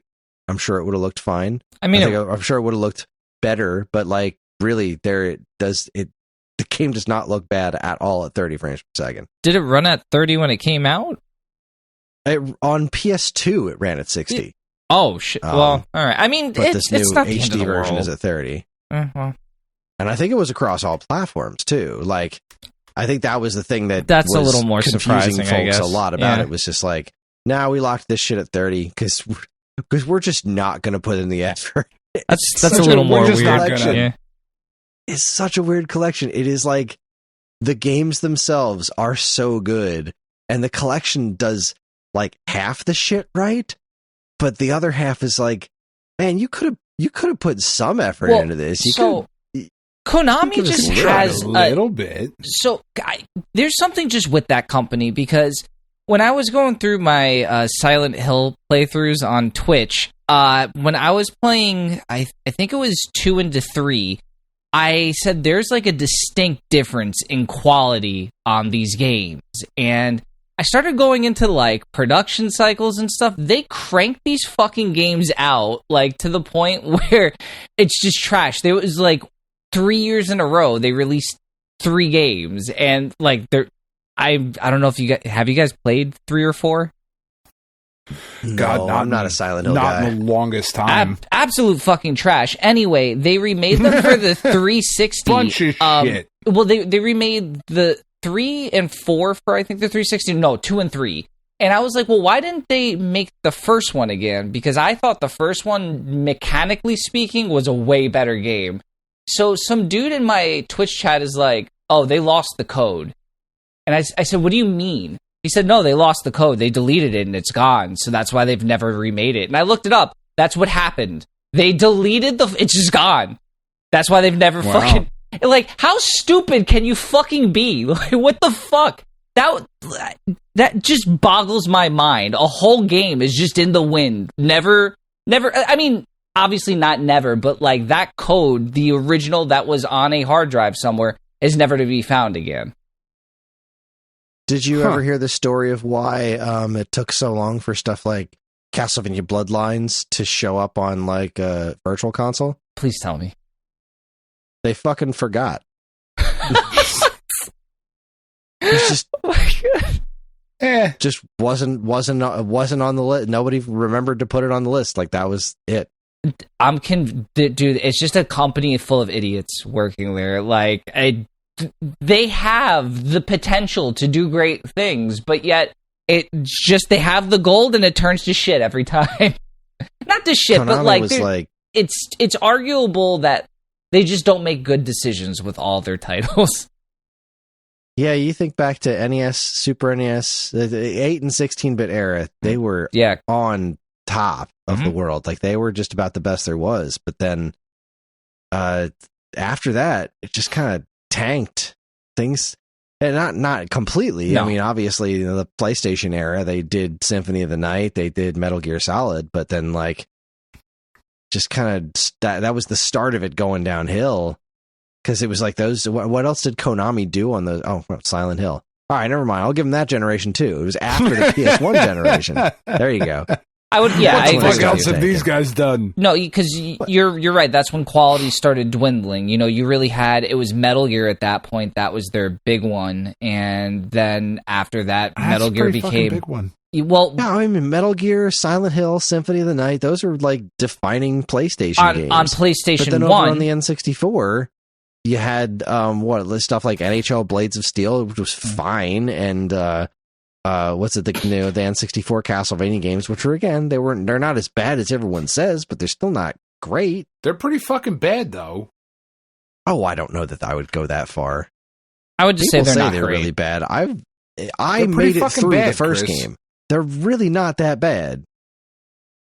They're not Symphony of the Night, but for a 3D you can't compare Castlevania game on N64, they're pretty okay. I think fine. I think it's an unfair comparison because like one's a very finely tuned 2D like masterpiece, and the other one's a foray into a completely new genre for the system on a very weird system. If you compare fucking Lament of Innocence to the 64 Castlevanias, like, you know. I mean, the Nintendo 64 is just that's a whole generation later. Yeah. Yeah. Don't it's not just fucking don't shrug it off. They had 64 bits to work with when the PlayStation was only pumping out 32. I don't want to hear it. Dude, that's, they had double the bits, boys. Double the bits. It's still difficult to emulate that system on like even current gen stuff. Like that's why a lot of stuff isn't on like the Switch or whatever, because it takes a lot of time to make it fucking work. And I mean, if you're gonna do the shmemulation on your own, it's like right. Thank you for using the official Stone Age Gamer term. Of course, we do not encourage shmemulation. No, not at all. But if you're going to, also check out a bunch of new products on our shop that will help you shmemulate. But you need a lot of horsepower to get it to run on something other than just hardware, which is crazy because it's such an old system, and there's so many other systems around that time that run with a lot less horsepower. Yeah. But it's weird. Going back to what you were saying, Chris, sorry. No, that's pretty much it. It seemed like a pretty good segue to get into what's new with Stone Age Gamer this week. Yeah, all right. And really, it's not much. It was a light week for us. There was a couple of new pads from Hori, wired controllers, one for Peach, one for Mario. We got something called the Tandem Dual Controller Charging Dock for Xbox One from Hyperkin. Sounds hot. It's pretty nifty looking. It's got this wacky geometric, like, Virtua Fighter looking base with all these angles on it. It's kind of spiffy looking. That's kind of neat. And I believe this goes on sale on April 4th, I want to say. It's a new Dreamcast. The creator of this one reached out to us. It's a new Dreamcast homebrew game called Fragmented Almanac. It's kind of like Myst. Looks pretty interesting. God. So that's cool. We're carrying the physical version on our shop, and it goes on sale. It should be on sale by the time this episode goes up, I think. So that's pretty cool. But that's about it. For what's new at Stone Age Gamer, which means it's time for week old news. This is week old news. This is all the news that happened a week ago. I was trying to come up with a really good catchphrase, and it just didn't work. No, that's great. said all boring like that. This is the news that happened a week ago. This is the news that has already happened. All the news that's been fixed already. Anyway, that's great. First up, awesome. From Go Nintendo is reporting Super Mario Maker's final unbeaten stage has been cleared. This was something that was going around since the servers are closing on Super Mario Maker real soon.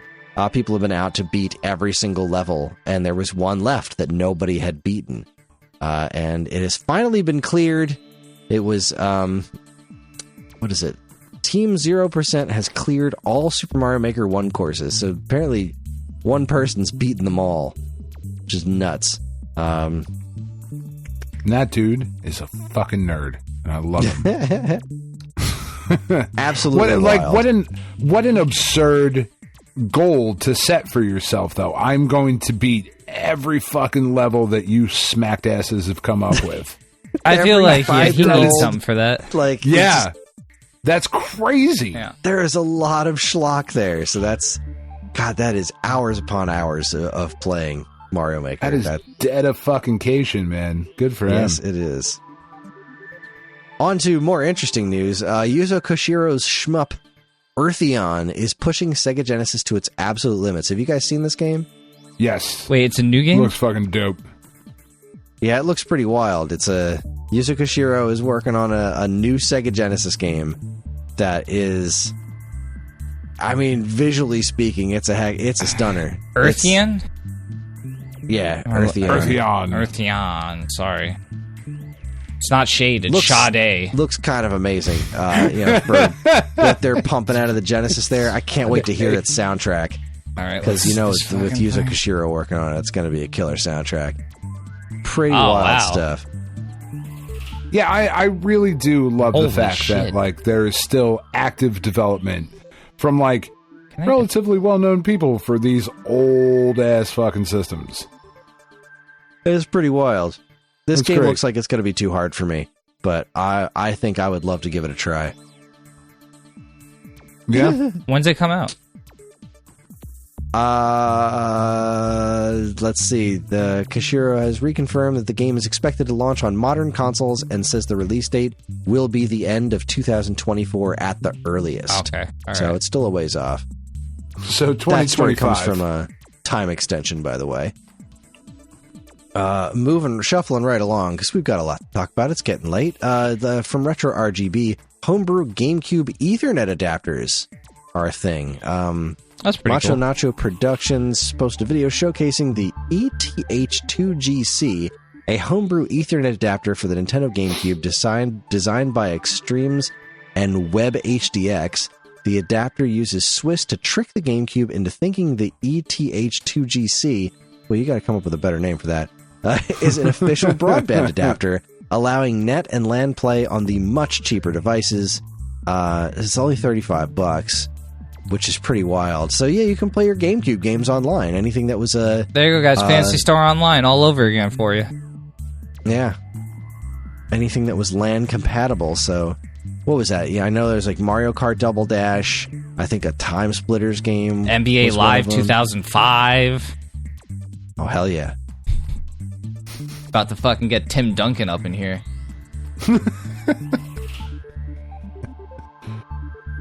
Wish I could remember what else there was. But anyway, that's a neat thing. Again, thank you gaming community for coming up with this wild stuff. Oh boy, here we go. Push Square reports Capcom responds to Dragon's Dogma 2 microtransaction and performance backlash. I have only been kind of paying attention to this story, but apparently Dragon's Dogma 2 is just rife with the grossest microtransactions imaginable. It's not. I don't have the game, but like one of my friends went through everything exhaustively, and he had his what do you call it? His like Discord screen share thing up. So I saw it all.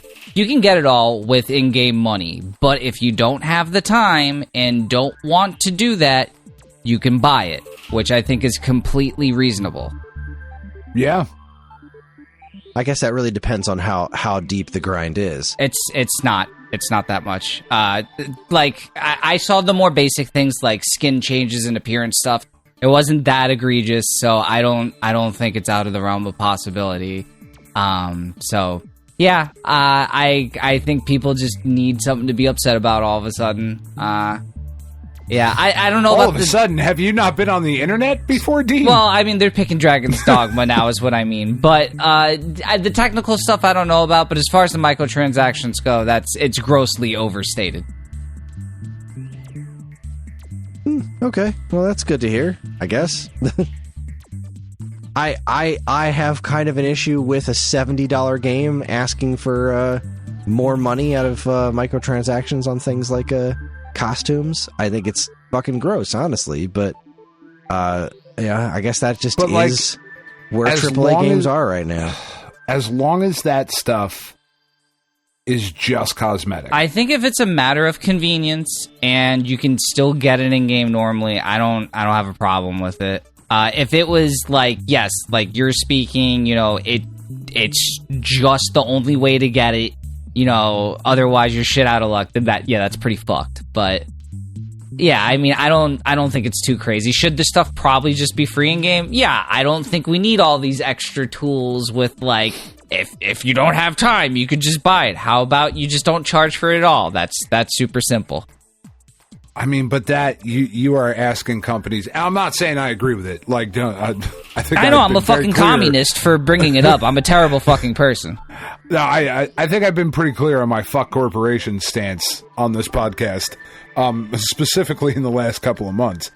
But you can't put the fucking toothpaste back in the tube. Consumers decided that they were okay with this. Yeah, no, that's true. Like, if the first game that came out was like, hey, so we're going to sell you part of a game, then we're going to charge you a bunch of shit on top of that to fucking get the rest. If everybody had been like, suck all of our dicks, and then when you're done, suck all of the other dicks you can find, it never would have happened again. But as consumers, because like that, I talk about it all the fucking time. We don't recognize or actionize. I don't fucking know the right word. Sure, actionize. We don't take our power into consideration. Like, as consumers, that shit would fucking stop in a heartbeat. But Grand Theft Auto has made a gajillion dollars on all of the fucking microtransactions, and every fucking mobile game with every big titty anime girl. B-Tag still trademark Stone Age Gamer. The game's coming out soon. Tag, you're it. What? You got to listen to the show, Dean. But like every big titty anime girl skin, that's all the game is. Like, and if you put a dude in the game, like, you get slammed with fucking negative reviews because I don't want to see a fucking dude's chest. I'm trying to jerk off to fucking anime titties, which is awesome. Jerk off to anime titties all day. That's fucking great. Like, live the dream. Don't fucking hurt anybody while you're doing it. But like, you know, it's we as consumers have decided that this is the model we're cool with. And until consumers stop fucking giving them money, they will continue to do it. I think the way it's presented surprised people because it like if you just look on Steam, it's a very long and exhaustive list of like extra shit. So I don't know. I don't know if there's a better way to present that. I just, again, maybe just don't do it. But who the fuck am I? Like, I don't make these things. That's probably why I don't make video games. It's probably why we're not fucking rich. That's true. That's true. One of the many reasons. No, that's the only one, actually. Everything else we're fucking nailing. That's the one thing we've gotten wrong. We should start microtransactioning the podcast. Can we do that? Oh, absolutely. To hear the next story, insert $5. We'll just sit here and not talk for a while. That's right. The only way to get us to talk is to pay. That's right. This podcast is now live, and we better see those fucking subscription Are we going on numbers TikTok, guys? Holy shit. We're going to become NPCs? Yeah, it's going to be awesome. Double glizzy fucking whatever fest they say on there? I don't fucking know. I think you're more in touch with this than we are. Dude, oh, man. Like, yeah. I know. I know the glizzies. Yeah. I did not expect that to be on this show. Well, I mean, you got to be prepared for everything when I'm on here, Dan. Anything can happen. That's fair. It's a fucking weird thing. Anyway. The rocket show up. The next story comes to us again from Time Extension. Lost Tetris sequel, Tetris Reversed, shown off for the first time ever. There was a sequel to Tetris that nobody knew about. That's apparently plays like Tetris in reverse. Like going up? Alexei Pachinov explained how it worked. I've read this paragraph twice and I still don't really get it. So, most of the players all concentrate just on the profile in the game. All that matters is the profile of the garbage in the playfield, the placement of the specific pieces in Tetris. If you remember similar board game, the player tries to use all of the space. I thought maybe this could be done to attempt to use all of the playfield. I found a way to do it by reversing the game. instead of putting the pieces in the playfield, I used them to eat the items in the game. That was the main concept of the game. So you have to spin the shape through the field? I don't know. I don't understand it.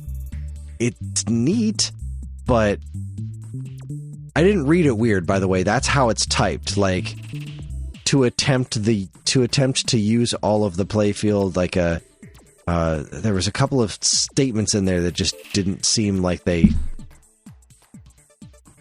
I used them to eat the items in the game? What items? I'm so confused, but I'm fascinated by it. Weird. So, I friggin' love it. Just a bad translation, maybe?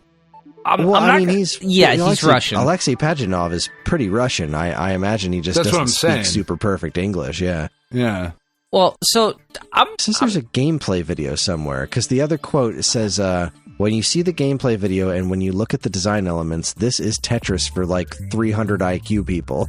I had almost completely forgotten about its existence. Basically, it's another version of Tetris, said Pajitnov. I'm sure there is going to be enormous interest as there is a new prototype that people don't know anything about. Huh. Yeah. Wild. This was showed off at GDC, apparently. Hang on. It's pretty cool. Wait, no, this is not... So, I'm not going to say that he's a one-hit wonder, but have you ever checked out his other game, Hatris? Hatris was cute. Yeah, but like, yeah, it was fine, but like, it's not reinventing the wheel or anything. It's another puzzle game, and I feel like that was never intended to reinvent the wheel. His attempt at reinventing the wheel, I think, was Wild Snake, which didn't go anywhere. Yeah, I don't even fucking. Well, that was weird to fucking type in without game on the end of it. Oh, yeah, I remember this one. Yeah, okay. Who's the guy on the front of it? Is that him? That's him. He looks like Al Borland.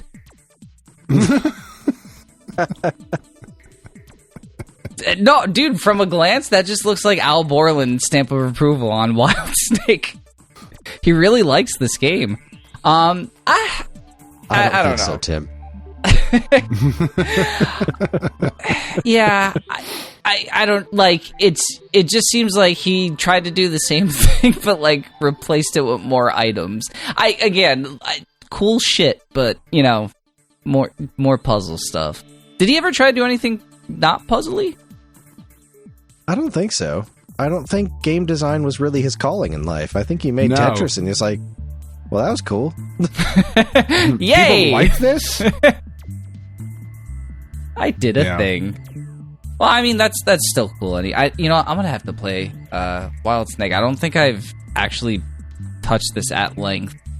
You haven't touched the length of the Wild Snake? No, I haven't. I mean, I've touched my Wild Snake. You're gonna have to tame that. I'm gonna definitely.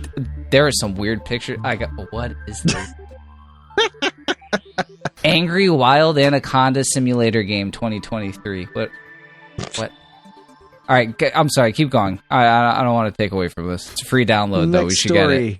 Comes to us from Nintendo Life. GameStop hit by layoffs as analyst predicts unsustainable sales decline. That's a shock. Surprising. Yeah. I mean, obviously, I don't love where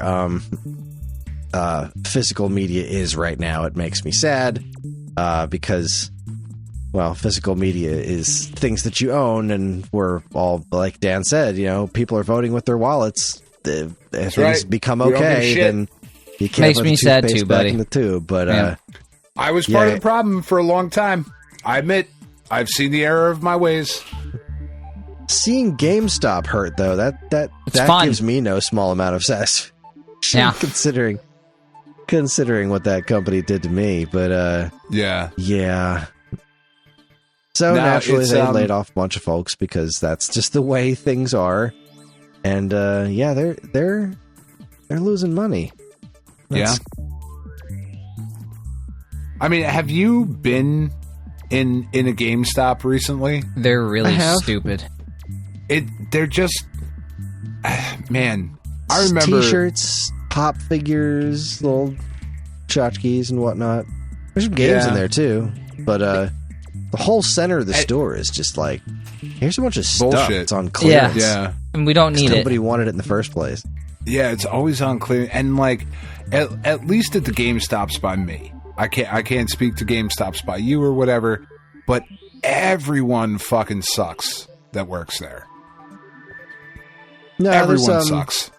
I don't go in very often, but the last 2 times I've been, because really it's just like amiibo chasing at this point.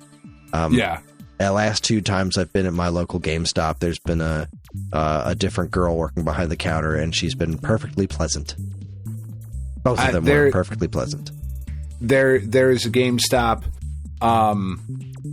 that I go to when I go to the vape shop. Like I'll pop in there from time to time. Not every time I go to the vape shop, but you know, like called frequently. Vape Stop? No, it really fucking should be. It really should be. Nope, it's not. But like I'll pop in there, and if I've been in there 30 times, and I always go like I usually run to the vape shop on the same day. Like I'll usually go like on a Saturday afternoon.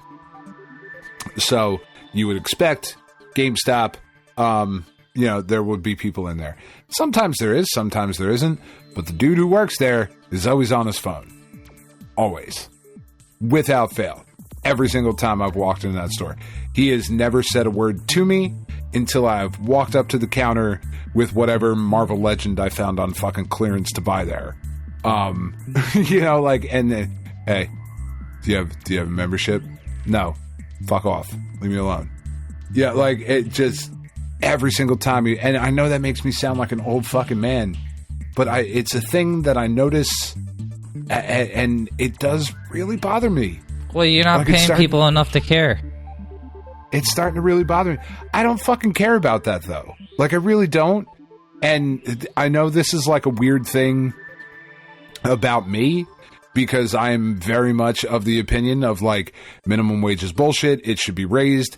And all of those things, I am 100% on your side. 100%. I will fight for you. Unions, everybody should fucking unionize, the whole thing. But also, it's your fucking job. Put your phone down. Oh, I mean, I'm not arguing for him. That guy is a trash person who's working at a trash place for a reason. They work hand in hand. He's Oscar the Grouch. That is his garbage can. But it's even the same.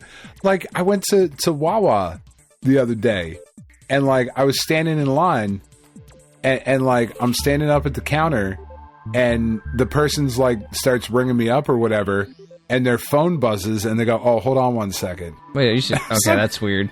What? Yeah, what the fuck is happening? I've never had that. Like, are you fucking serious? Okay. Especially at someplace like a Wawa that's very busy. That's weird. Yeah. It's fucking weird. I don't get it. I don't understand. Anyway, sorry. Tangent. GameStop sucks, and it's a terrible place, but also boo the death of physical media. Cleveland rocks. Speaking of things to say boo to, IGN reports Marvel Rivals announced a 6v6 superhero team-based free-to-play shooter set across the multiverse, which strikes me as, like, kind of really behind the times. I'd rather scrape my taint on a cheese grater than play this. Wow. Just I don't kind think of it looks that bad. No, dude, it's not that it looks bad per se. It's just like, how many have there been before this? They're chasing after a trend that's like kind of over the hill already. Yeah.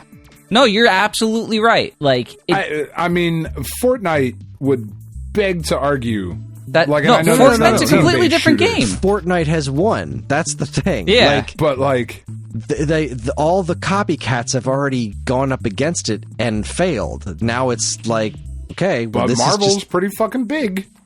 It does it regardless. There's already other established properties that have that team-based shooter space. Now, granted, I think something like Overwatch is kind of going away because of all the controversy they've had, and maybe there's like a slight opening, but you're not taking a huge chunk of the market. Like, there's nothing here to take. I don't know, man. I don't know. You think? I don't think it's going to be as massively successful as they hope it is, but I hope it's a really fun game. I find their opening roster choice suspect at best. Saw Amadeus Cho in there. Like, I understand you want to, like, be able to monetize in the future and, like, charge for unlockable characters and shit, but I don't know, it's really weird. Some of the emissions, like, Captain America's not in it. That just feels odd to me. It's also from NetEase Games, which has a pretty terrible reputation for really predatory monetization stuff. Let's see. Well, so, you know, Games. this just looked gross to me. It just seemed very tone deaf and gross, and you know, it's just another one of those games that's vying for all of your money and time. It's not a game that, like, here's a product that you're going to buy and play and enjoy. It's like, no, this is a product that you need to dedicate your life and time to. All of it, all of the time. But you already have, like, 4 other games that are that, and there's only so many hours in the day, and only so many people willing to do that kind of a thing. Like, it is such an unsustainable thing that they're still chasing after. It's one of the things I love about the show. I buy the show once, and that game is supported with new content up until the end of the World Series, if not a little bit further from that. Well, guys, I mean, this titan of industry has made other Marvel titles, such as Marvel Super War and Marvel Duel, both top-tier AAA games, which I'm sure you heard of at length. I've heard of them. No? They're fucking mobile games. I've never heard of either of these, and I guess Marvel's Avengers did great, remember? Oh, yeah, totally. Square's Marvel's Avengers is great. It's not a bad game. Naraka Blade Point? What is it? Okay, yeah. Marvel's Avengers is not a bad game. Well, that's they Once didn't make made that it free to play and unlocked a bunch of this shit, it was like, oh, there was a good game in here. Yeah. Son of a bitch. I Should have done it this way. But again, people fucking voted and said live service was okay. That's just it. They kind of didn't. Some people said live services were good, and then like there were a couple of them like, okay, we'll try this out. And then everyone was like, cool, this is what video games need to be now. And then they all fucking died. All the live service shit just tanked and tanked and tanked. But and that's a good thing. It is a good thing, except that there are still companies doubling down on that shit. Like, no, we can make this work, because if we make it work, it's infinite money forever. Yeah, and that's what we're after. I think what's upsetting is it's just money. Yeah, it's just a waste of resources at the end of the day. It could go into something else that, you know, maybe we could enjoy better rather than a 6v6 generic shooter. All right, maybe generic's too hard of a word, but like, I'm not excited for this. It doesn't look like any of us here are excited for this. I gotta be honest, I'm glad that these kind of shitty games exist, because I already have enough to play. I don't need everybody making shit that I'm interested in. No more bangers. Just make bad games every once in a while. Okay, that's fair. Yeah. Just give me a solid year of mediocrity so I can catch up on the backlog. Yeah, for real, man. Fuck, dude. Like, there's so much. Here's one of some actual good news. IGN reports Sega of America union workers ratify contract less than a year after recognition. That's pretty cool. That's awesome. Yeah. Yeah. I don't have a whole lot more to say about it, other than, you know, there's more unions in video games. Let's fix this freaking industry, man. There's so many. There needs to be more of these, like, layoff protections and stuff like that. I agree. There really does. See, Aegis CWA has agreed on a contract including raises, just cause protections, and layoff protections. I'm really hoping that people are starting to recognize the amount of power they have together to fucking get shit done. Like, Bernie just proposed a fucking 32-hour work week with a reduction in pay. And he's not fucking wrong. Like, he's not wrong. He's like, you know, we're basing this shit on laws that we came up with and rules and procedures that we came up with back in, like, the fucking aughts. when people were still kind of shitting outside on the regular. You know, like, maybe we should fucking update it a little bit. No, he's not fucking wrong. He's not wrong, man. I'll tell you what is wrong. This is a story that everybody saw coming. Go Nintendo reports, although I got this information straight from my email address. Hatch Tales pushed to June 21st, 2024. No New way. trailer shared. Oh, boy. So here we are. Go ahead, Chris. 6-7 years out of the... this was supposed to be the 6th anniversary of the Kickstarter being funded. And, they did back in September. They were like, yeah, it's coming out in March. And they didn't say a fucking word since. And things just stayed quiet until the day before it was supposed to come out. They were like, we need more time, guys. It's not quite done. You need till June. You telling me that you couldn't have informed anybody more than a day before the release date? No. They forgot. They forgot. They didn't even... Oh, shit! We're supposed to put it out tomorrow. Fuck! God damn it. All right. So it was June. So they have June's this trailer. Fine. It's a minute and 44 seconds long. Cinematic and masterpiece. There is no gameplay until over a minute into the trailer. It's like... Yeah, that tracks. It's all this lore stuff. Got some like... Oh, it's all like zoomed creepy in? looking villain and mountains and stuff. Just scan the panning shots of still art. Yeah. Just good filler content. And then they show off its new logo, which is, I don't know, looks like it's trying to ape Zelda or something. And then they show off the gameplay that doesn't really look very different from the 3DS game.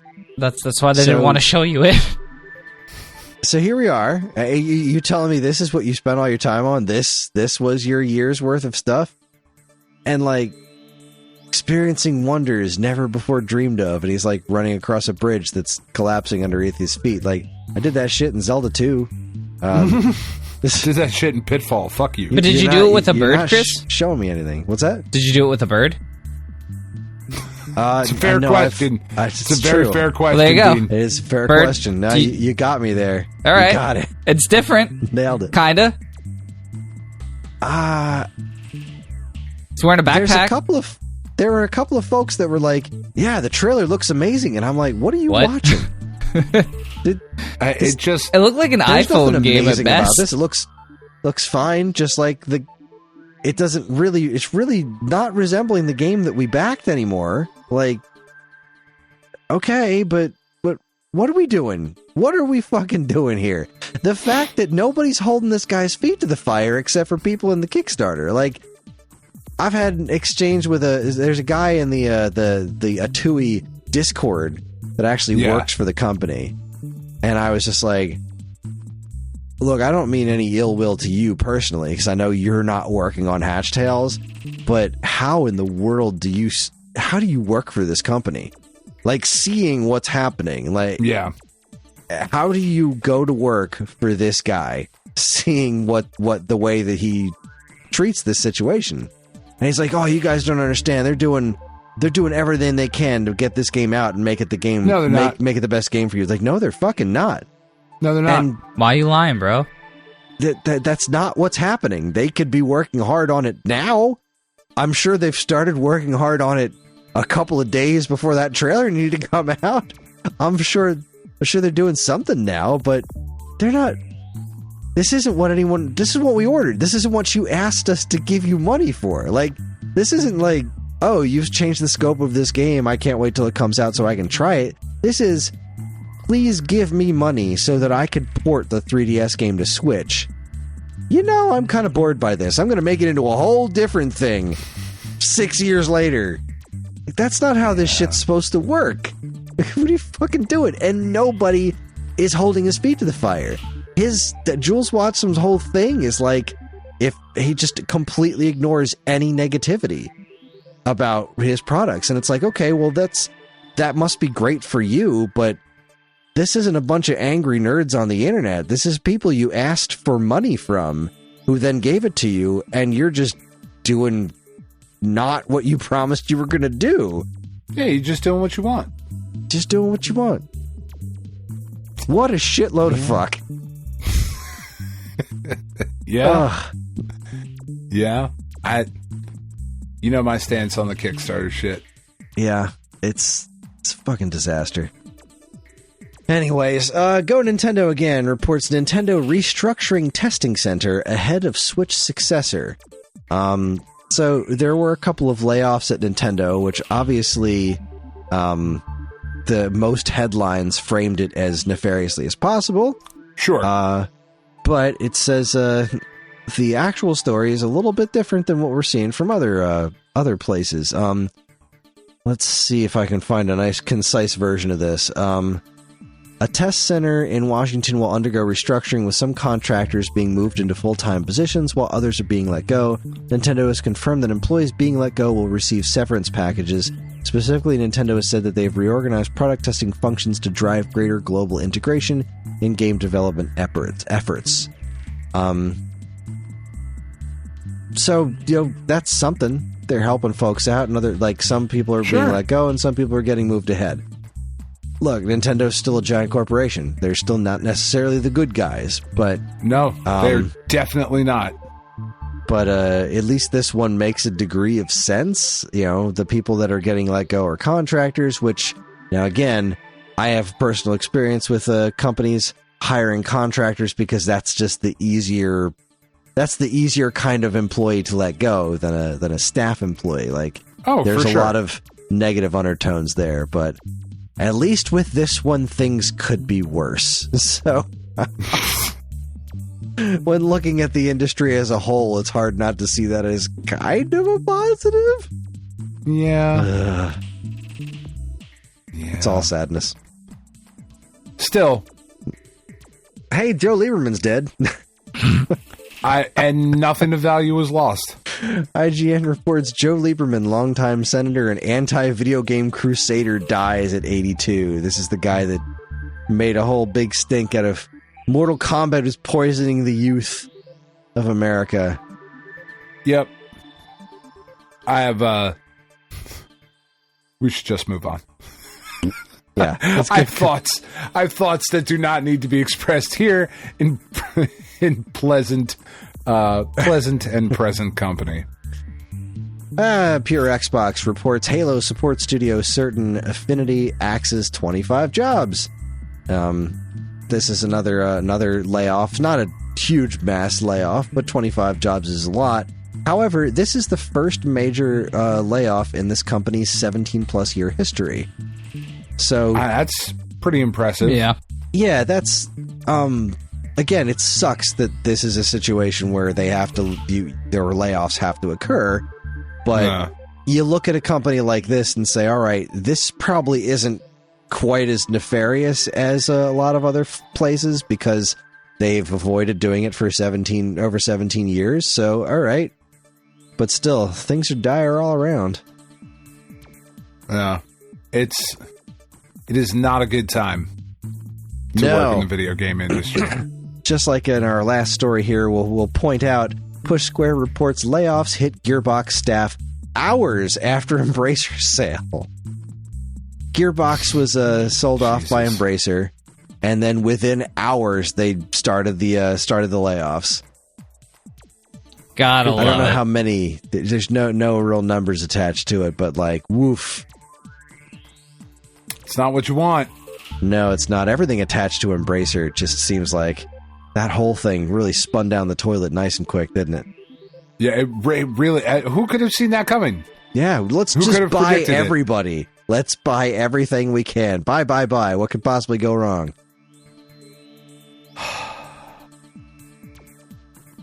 I hate everything. Yeah. Nah, I'm just kidding. I had a good week. But fuck all of them. Fuck Embracer Group.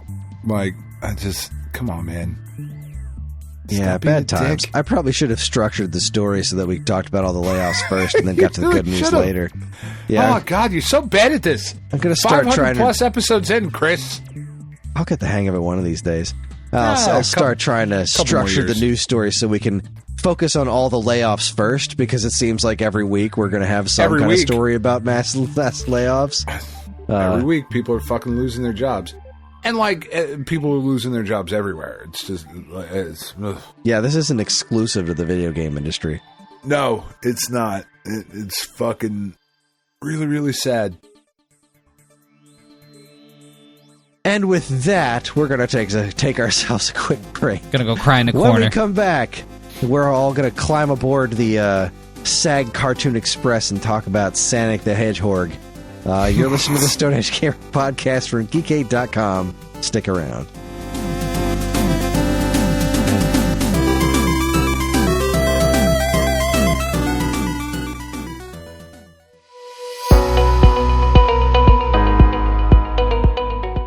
Hi everyone, Kris here.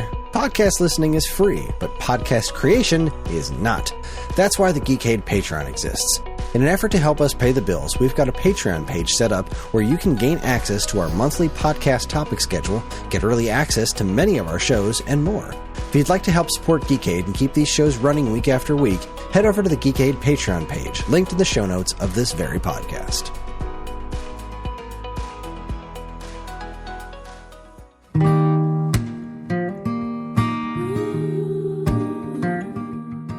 We are Safe at Home, the leading dog rescue in the heart of New Jersey. Are you searching for a loyal companion, a dog that will bring love and joy to your home? Look no further than Safe at Home. At Safe at Home, we believe in giving every dog a second chance. We rescue, rehabilitate, and find loving forever homes for dogs in need, right here in the Garden State. Our dogs are ready to make a lasting impact on your life. Each one has a unique story, a wagging tail, and an incredible capacity for love. When you adopt from Safe at Home, you're not just gaining a pet, you're becoming a part of our family. Our dedicated team ensures a seamless adoption process, providing ongoing support and guidance. With New Jersey's beautiful parks, beaches, and trails, you and your new furry friend will have endless opportunities for adventures and cherished memories. Safe at Home relies on the support of compassionate individuals like you. Your donations and volunteer work enable us to continue saving lives and finding forever homes for these amazing dogs. Join us in creating a safer, happier community for dogs in New Jersey. Together we can make a difference and give every dog the chance to feel safe at home. Visit our website or call us now to learn about how you can be a part of the Safe at Home mission. Safe at Home, because every dog deserves to be loved and protected. www.safeathomerescue.org.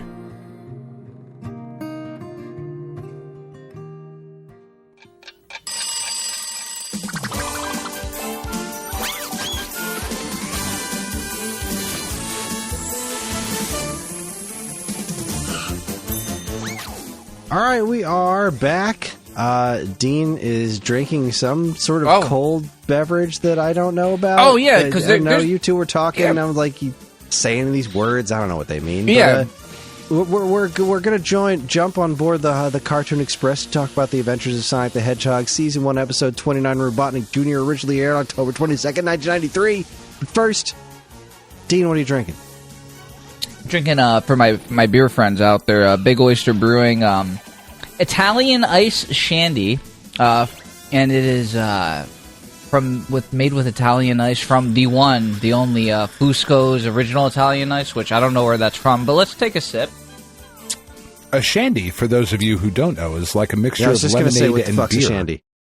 Lemonade and it's beer? Like a lemonade and it on a hot day. Oh, it's great on a hot day. Yeah. Shandy is fucking incredible. Grapefruit shandies I like a lot. So what makes this Italian ice flavor? Because Italian ice isn't a flavor. Yeah, Italian ice is flavored. I'm assuming it's lemon ice flavored because it's slightly lemon. Honestly, it's a lemon shandy. It's really just a lemon shandy. It's nice. It's a little sweeter. But it's really just lemon shandy. Yeah, it's great. I'm gonna drink it. Probably wasn't worth the $6 a can I paid.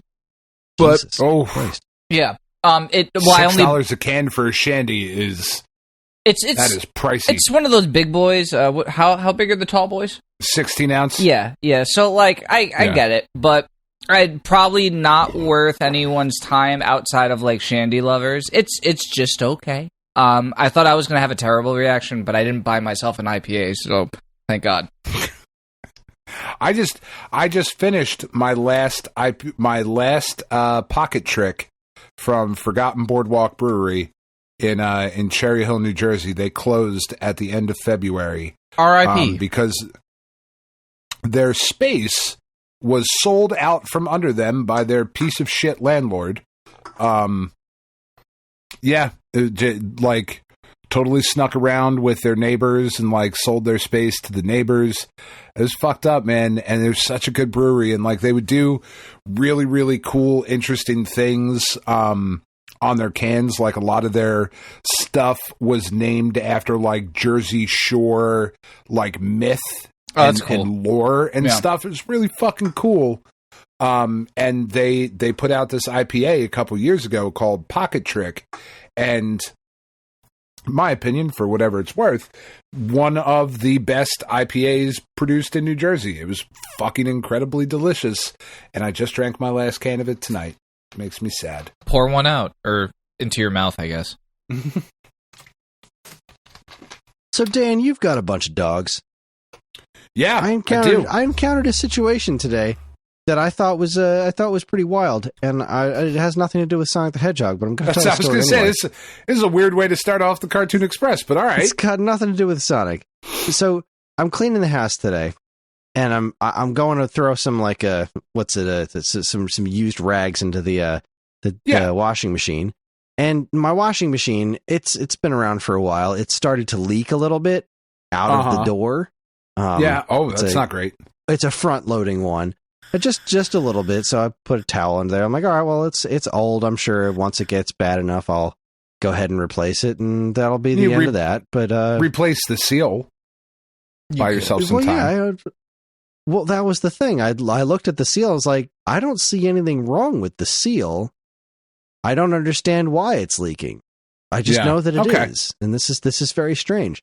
So I noticed that the washing machine itself was a little dusty, so I grabbed one of the rags and I start wiping it down. And then I look at the open door, right? Because it's like I said, it's a front-loading one. I look at the open door and it's got like, some lint on this clear plastic bit that goes inside that creates the seal. And I'm like, all right, well, I guess I'll start cleaning this off too. I'm here, why not? Just this probably doesn't make any difference that this thing is dirty, but whatever. So I start wiping it down, and then I get to the bottom of it, which is like the part of the seal that it's leaking from. And I pull off like a tennis ball sized wad of Naga's fur. Nice. Yeah, that sounds about right. Oh, what is this?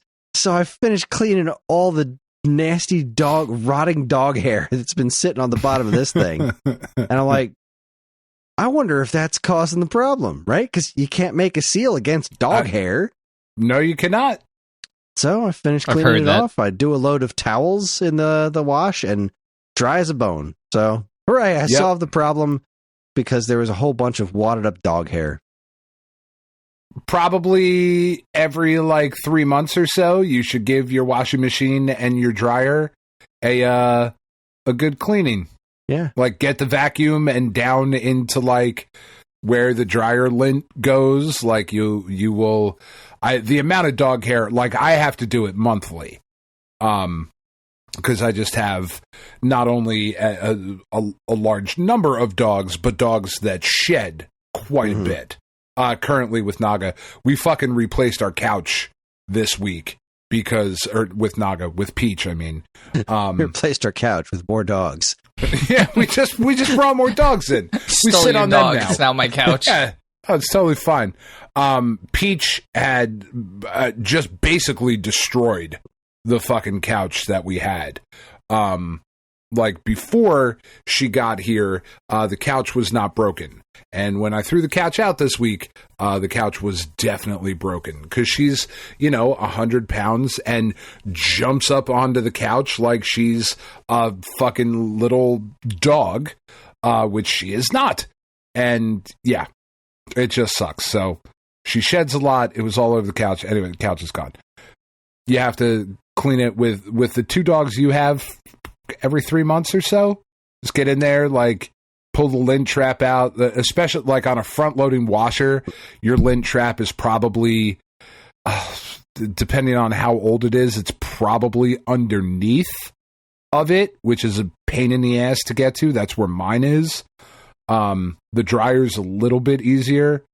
It really helps if you buy a flexible... Oh, excuse me. a flexible drill bit attachment, so you can kind of like snake it into like weird places and unscrew the things you need to unscrew. But yeah,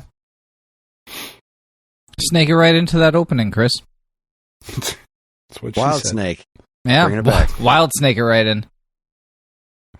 Anyway, so the Stone Age Gamer Cartoon Express is a recurring segment where we talk about old video game cartoons that we pick at random. Yeah. And this month's episode was The Adventures of Sonic the Hedgehog, Season 1, Episode 29, Robotnik Jr. It originally aired on October 22nd, 1993. This is the comedy show, right? Because there were two concurrent Sonic the Hedgehog cartoons airing at the same time.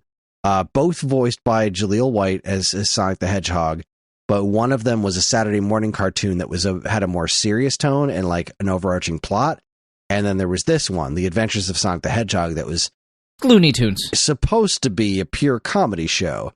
I'm using the word comedy loosely here. I didn't enjoy this at all. I used to like this show quite a bit, and there's things about this that I thought were neat, but I remember being like, I just was watching this 20 some odd minute episode, and about halfway through thinking to myself, holy shit, is this going to be over soon? Because it's real bad. This is fucking torturous. This was the first episode of this show that I had ever seen.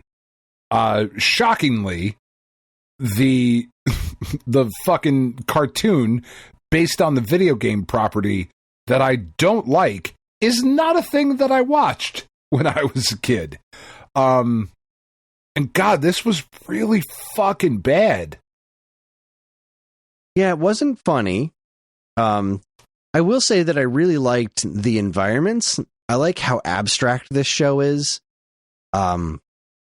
Because you've heard my complaints about the newer Sonic movies, where it's just like, this is Sonic comes from a really interesting world, so let's not do that. Let's put him in fucking Seattle or whatever. But the worlds of the Sonic games are all very interesting, and like all the backdrops in this show are friggin' abstract as hell. They're really bizarre, and also. Conversely, Dr. Robotnik's design is grotesque. Yo, can we talk about the cakes on that man? What's that? What was that? The cakes on that man. Oh, yeah. Like, they drew in a crack on his fat, plump ass. Like, it is there, and he flexes, and like the way he turns and stuff, they're showing it off. It's on fucking purpose. Also, I wrote the line I wrote down was, "Boy, this sure is content." Also, why is Sonic shiny? Like, I don't suppose you guys have this episode up right now, but if you go to any part of this episode, everything else does not have highlights. Sonic is the only thing that has highlights, primarily on his, what do you call it, spines or whatever? What are they made of? Yeah. Is he made of, his like, quills? Plastic? Like, well, he's got that in the games, too. Like, in the 16-bit games, he's shiny. But, why is nothing else shiny? Well, I don't know. I urge anyone to watch the episode. There are plenty of other things, robots included, that should probably be shiny, yet Sonic is the only thing that has a highlight in the shot, and it's like, it's just weird. It's weird. It smells to me like that was a mandate from Sega. Like, this is how you must be shiny. These are the details you need to include on the character or something. This is how he looks. Make him look this way. Yeah. Don't do it to anything else. And whatever else you want to do is perfectly fine by us. So just as long we as are Sonic not going looks to like say this. shit. Both voice actors for the henchmen. The one guy isn't that bad. The one that's the on the tank treads. The chicken. I wanna just break his back and throw him into a scrap heap. That is the most annoying voice ever. I think that's kind of intentional. I did, while we were watching it, Tiff and I were sitting on the couch, and like I said, I had never seen this show before. not even. I knew that Jaleel White was the voice, but I was like, I don't fucking care. Like, that's whatever. That is not at all what I expected Robotnik to sound like. When I look at him, that is not the voice that I picture coming out of that body. He sounds. I don't know what the voice is, like, because it's definitely not Jim Carrey either. I think like what Jim Carrey does in the two Sonic movies is Jim Carrey. He's just Jim Carrey, yeah. Like, and I like Jim Carrey, so you know, A plus B equals C. I then like that Robotnik because it's Jim Carrey. This one, he started talking, and I was like, man, I don't know, that doesn't feel right. And then the chicken was saying shit, and you're right, Dean, like, that is super fucking annoying. Tails? Why is Tails brown?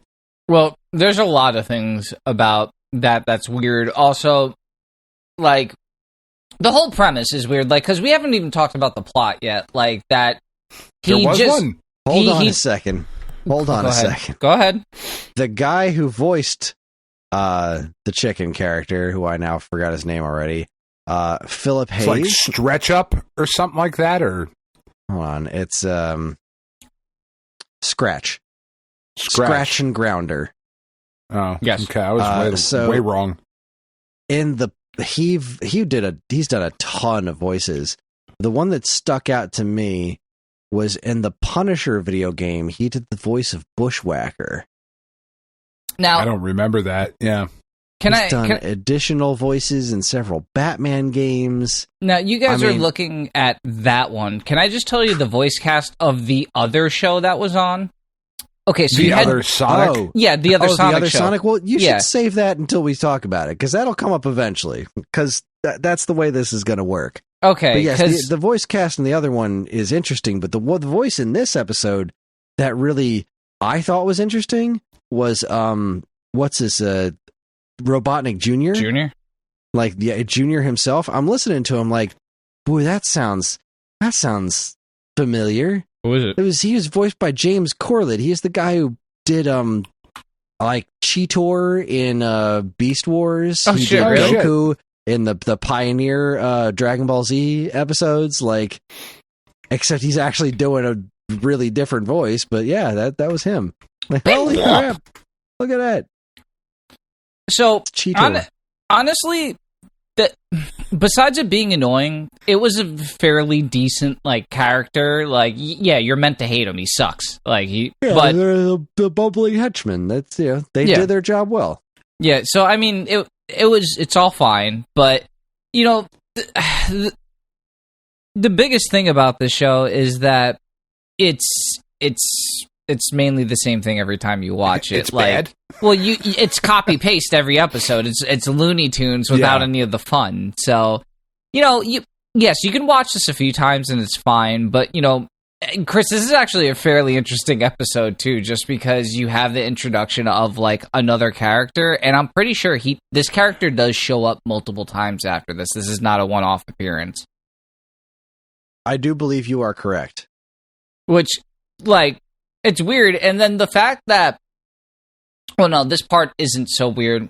This isn't canon anywhere else. This is a very one-off thing. You'll never see a Robotnik Jr. anywhere else. I'm pretty sure this is not even any sort of incarnation of a tiny Robotnik has showed up anywhere else, right? I don't know. I am not the master of Sonic lore. I don't know. You know what? I'm going to throw it out there. I'm going to shoot my shot, boys. First episode I'm back on. I don't think it happened. I don't think Robotnik Jr. exists outside of this cartoon canon. But I'm probably going to be wrong. Right. We are and I'm saying about that to shit. definitively. Boy, I sure hope so, because I mean, like, at least this is like, he's like he was built, right? Yes. I know you were talking about Robotnik's ass, but like, can you imagine him actually fathering a child? Dude, maybe that's how it was built. They didn't show it. Did a fucking hole open on Robotnik and something pop out? I don't know. How does Robotnik make a baby? What I found crazy distracting in this episode is that there are no like for most of the episode there is nothing in the background. It's just abstract nonsense. Because they were too lazy to draw anything there. And that's every episode of the show. That's so fucking weird. For them it wasn't. I agree. I mean, it's very lazy. It's incredibly so distracting. Lazy. It's like a weird Ren and Stimpy episode. Money to draw shit. It's just like let's just throw some watercolor on the background and see how that works. Odd. They had to make sure they got the animation on those weird Dr. Robotnik mustache transitions. Did you notice that? I did like really like mustache wipe. I thought was really good. Wipe just spins around. Stash wipe. That was good. Maybe that was something else they asked for, you know? It's just I'm scrolling through it again now, and oh man, the animation itself isn't terrible. It's okay. Because I was thinking that was going to be really bad. I remember the 90s just being classically bad for animation, 80s and 90s. And I thought because this was a cheap show, it was going to be a lot of the same. And it was okay. It wasn't terrible. It's a lot of what the 90s was, just okay animation. Yeah. It's I not think, good. Well, it just wasn't good. Well, also, they're the same character. It's just a tiny Robotnik with a buzz cut and, a mohawk instead of a mustache, right? Well, yeah, but I mean, like, characterization-wise, he was. They're very he wound different. up being Sonic's friend at the end. Yeah, he was like a shitty teenager. Yeah. Also, depending on that where part was weird. Depending on where you're watching, he changes shape multiple times. Like, they can't keep him the same proportion. So if you watch him in the first scene Robotnik Jr. The answer is yes. I was going to say all of them. Everything Everyone is and everything in this inconsistent. Show, has no consistency at all. Because Robotnik Jr. is super noticeable because he goes from being an oval at some point to being a fucking ball back to like a weird egg shape at some point. It's bizarre, but I guess that's what happens when you don't have the best animation team going. But the company that made this, DIC, didn't they do a lot of stuff in the 90s?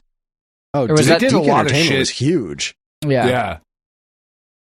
So, I think Deke did the Super Mario Brothers Super Show too. I mean, yeah, they are responsible for quite a gigantic number of the cartoons that we have grown up on, like, throughout the generations. Yeah, I'm trying to see if I can get a quick list. I'm pulling it up. That seems to be. I got you.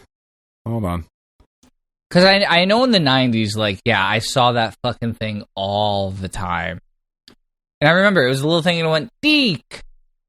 Yeah. All right, so we've got, starting in 83, you've got Inspector Gadget. Inspector Gadget. Oh, that was the great. Littles, Get Along, Pole Position, I was going to say, Rainbow don't Bright. you dare read all of this. No. Heathcliff, Care Bears, Hulk Hogan's Rockin' Wrestling, Jason the Wheeled Warriors, Mask, Popples, Dennis the Menace, Real Ghostbusters, Teddy Ruxpin. They had a hand in everything. Fucking Dino Saucers. I fucking Alf, love Dino the Saucers. animated series. Cops? Fucking Cops. That show is dope as fuck. The Karate Kid. There's Captain Mario. Planet. Camp Candy, Legend of Zelda, Captain N, G.I. Joe. Like, they've done... Wait, they did everything. Sailor Moon? They were probably... They localized it, yeah. Oh, they fucking did Pro Stars? Dogs. Pro Stars. Did anybody ever see Stunt Dogs? I feel like I've never talked to anybody else who knew Stunt Dogs, and I can't find that show fucking anywhere. That show is insane. It's got to be on YouTube, right? I mean, maybe. Not everything. I think the intro's on YouTube. I don't know that I found too many episodes, but yeah. Stunt Dogs. What a show. So, yeah, we were talking about the plot.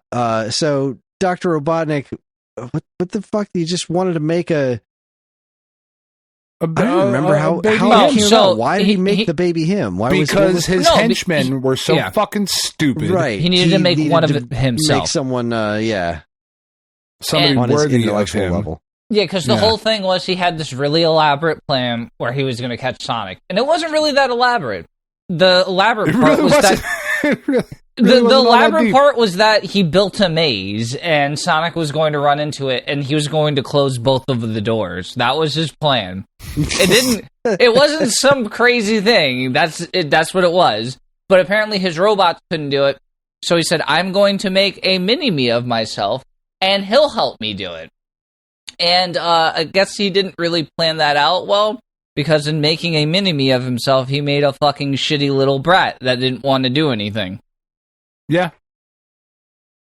So there was this one point where the Sonic captured the bird on the asphalt that was super sticky, right? Yeah, with the steam murdered them. We got him to walk out on the asphalt, and then both him and the other character just kept walking on the asphalt, but not getting stuck. Like, until Grounder magically did get stuck on the asphalt. Indeed, until he did. But like before that, they just kept walking around on it, like it was nothing. It wasn't sticky there. He exploded that giant RV thing. He didn't know there was nobody else in there. Sonic did not do his due diligence. He's a little careless. Yeah, he blew that thing. Like, he clearly could have very well committed some serious murders. He did not give a shit. Sonic is a murdering piece of shit. I've been saying that for decades. I did not enjoy this. I mean, I used to enjoy this show. I feel like I look back fondly on this show. And I don't know if it was just this episode or what, but I was not feeling it. Dude, it's all the same episode. You could watch one, you can replace one with another. It's all the same shit. Now, I don't know how many Sonic shows we're gonna watch, but there's plenty of other like weirder ones. This is probably the most tame as far as like story goes, but it's, I guess, the most blatant attempt at trying to just be slapstick funny comedy. But I think it really wasn't all that different from the Bubsy cartoon. No, it really wasn't. Like, the actual structure of the show, it was just like, we got to make a shitload of episodes and roll with it, because this is straight into syndication, right? It was one season. Hold on. Sonic, they split up over like 4 parts. I think you nailed it earlier, Dean, because you said like it was just like a bad Looney Tunes. 66 and like that's episodes. What it felt like. It was a 66 episode season. Jesus. Well, and I think the other thing is that this isn't too out of turn for what cartoons were doing at the time, so it was super acceptable back then. You know, not everything was a big hit. Now, of course. You know, now we look at it. It was almost like this show was trying to chase a lot of the same notes that the Super Mario Brothers Super Show did, except just do it with Sonic, except the quality on this, which this is really something to say, the quality on this seems to be dramatically lower than the Super Mario Brothers Super Show, which is like... Which is impressive. Impressive. Well, was the Super Mario Super Show, was that with or without Lou Albano? The Super Show was with Captain Lou, yeah. Different time. Right, it was earlier. So, like, clearly this was... I mean, it's still Deke Entertainment that did both that and this. Yeah. I think the Mario shows wound up taking a bit of a turn in quality, too. But even then, like, I'm looking at the Adventures of Super Mario Brothers 3, and there's still, like, backgrounds. Yeah, it still happens in front of things. I would chalk it up to just diminishing returns, and then I think what they also did is they poured more funding into the other show, because didn't they do the other show as well? Wasn't that also Deke? I would imagine so, if it was Jaleel White voicing the same character. Right, so... what was that one called? I think just Sonic the Hedgehog.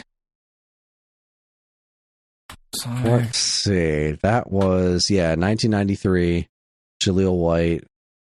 Yeah, and I mean, we don't have to talk about it, but just you could see there's a severe difference in the cast in quality. Right, yeah, like I remember Like I watched this Sonic show before school, I think, just because it was the only thing that was on, right? Correct. It's like, well, here's a cartoon based off of a video game that I kind of like, so that's not nothing. But then I remembered catching the Saturday morning one, and it was just such a different animal. Oh, 100%. The production value of it just seems considerably higher. And that show even, like, it ends, which is, like, it ends on a cliffhanger, which I thought was interesting.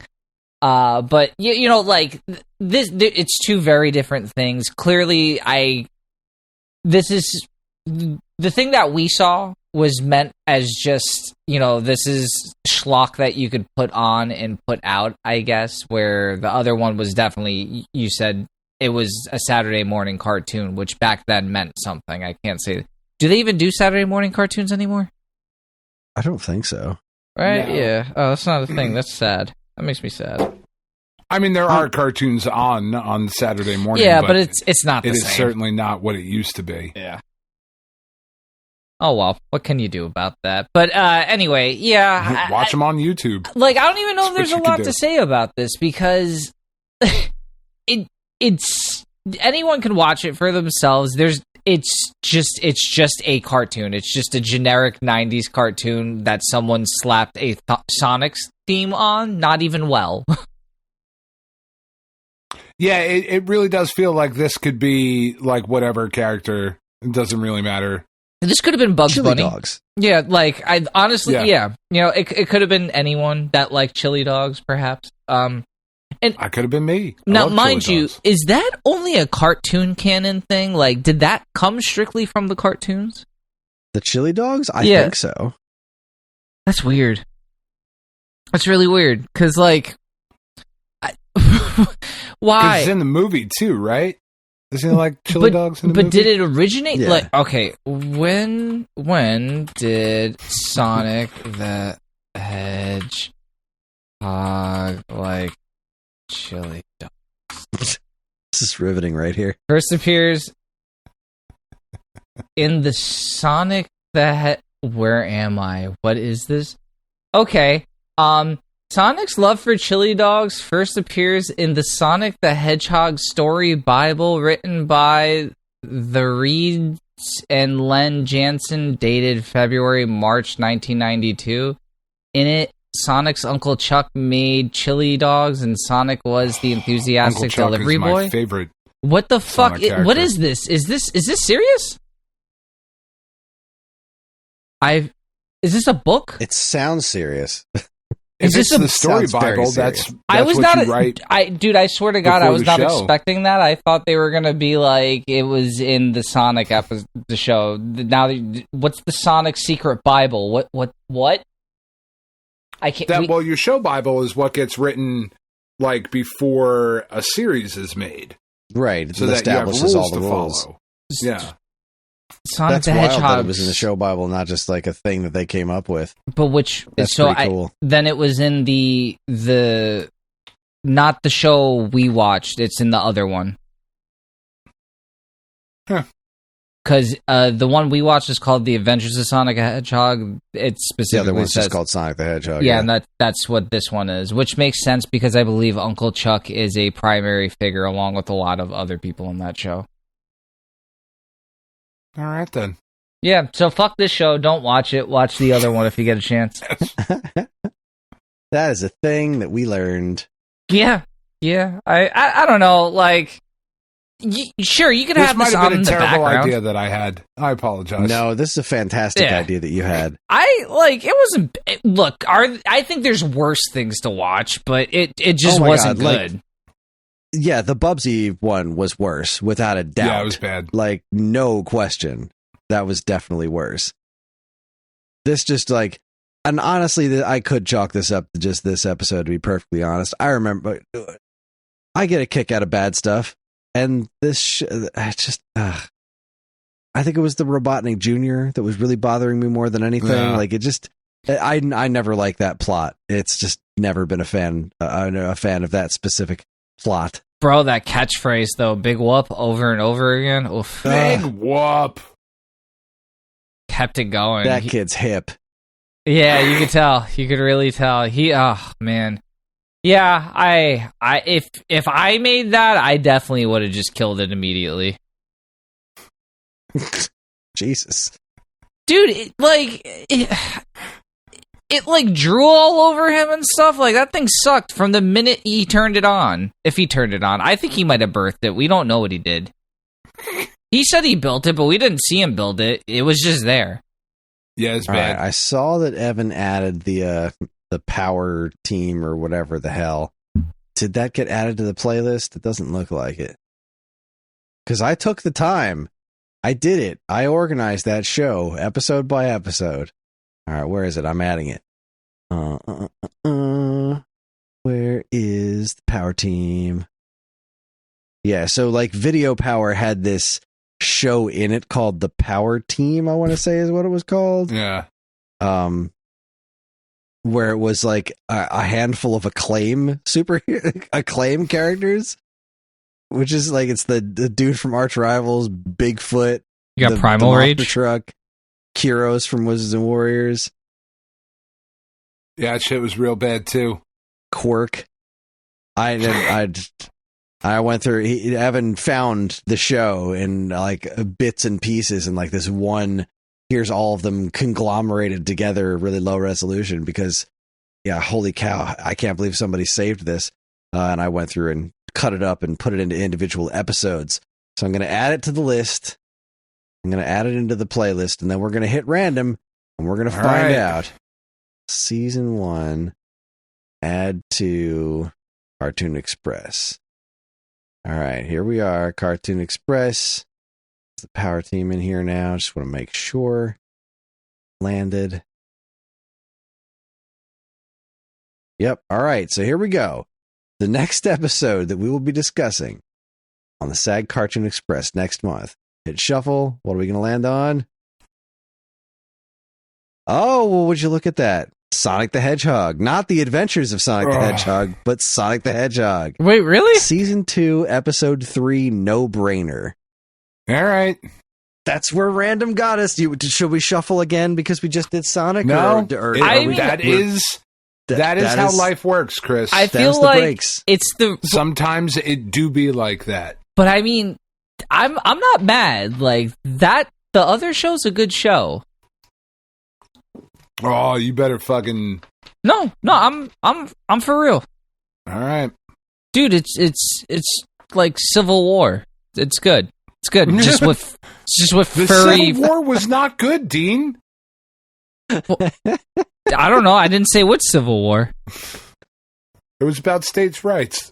Yes, but which right? Which one in particular were you guys all mad about? Oh, all right, that is Sonic the Hedgehog, Season 2, Episode 3, No Brainer is what we'll be talking about next month. And that is it.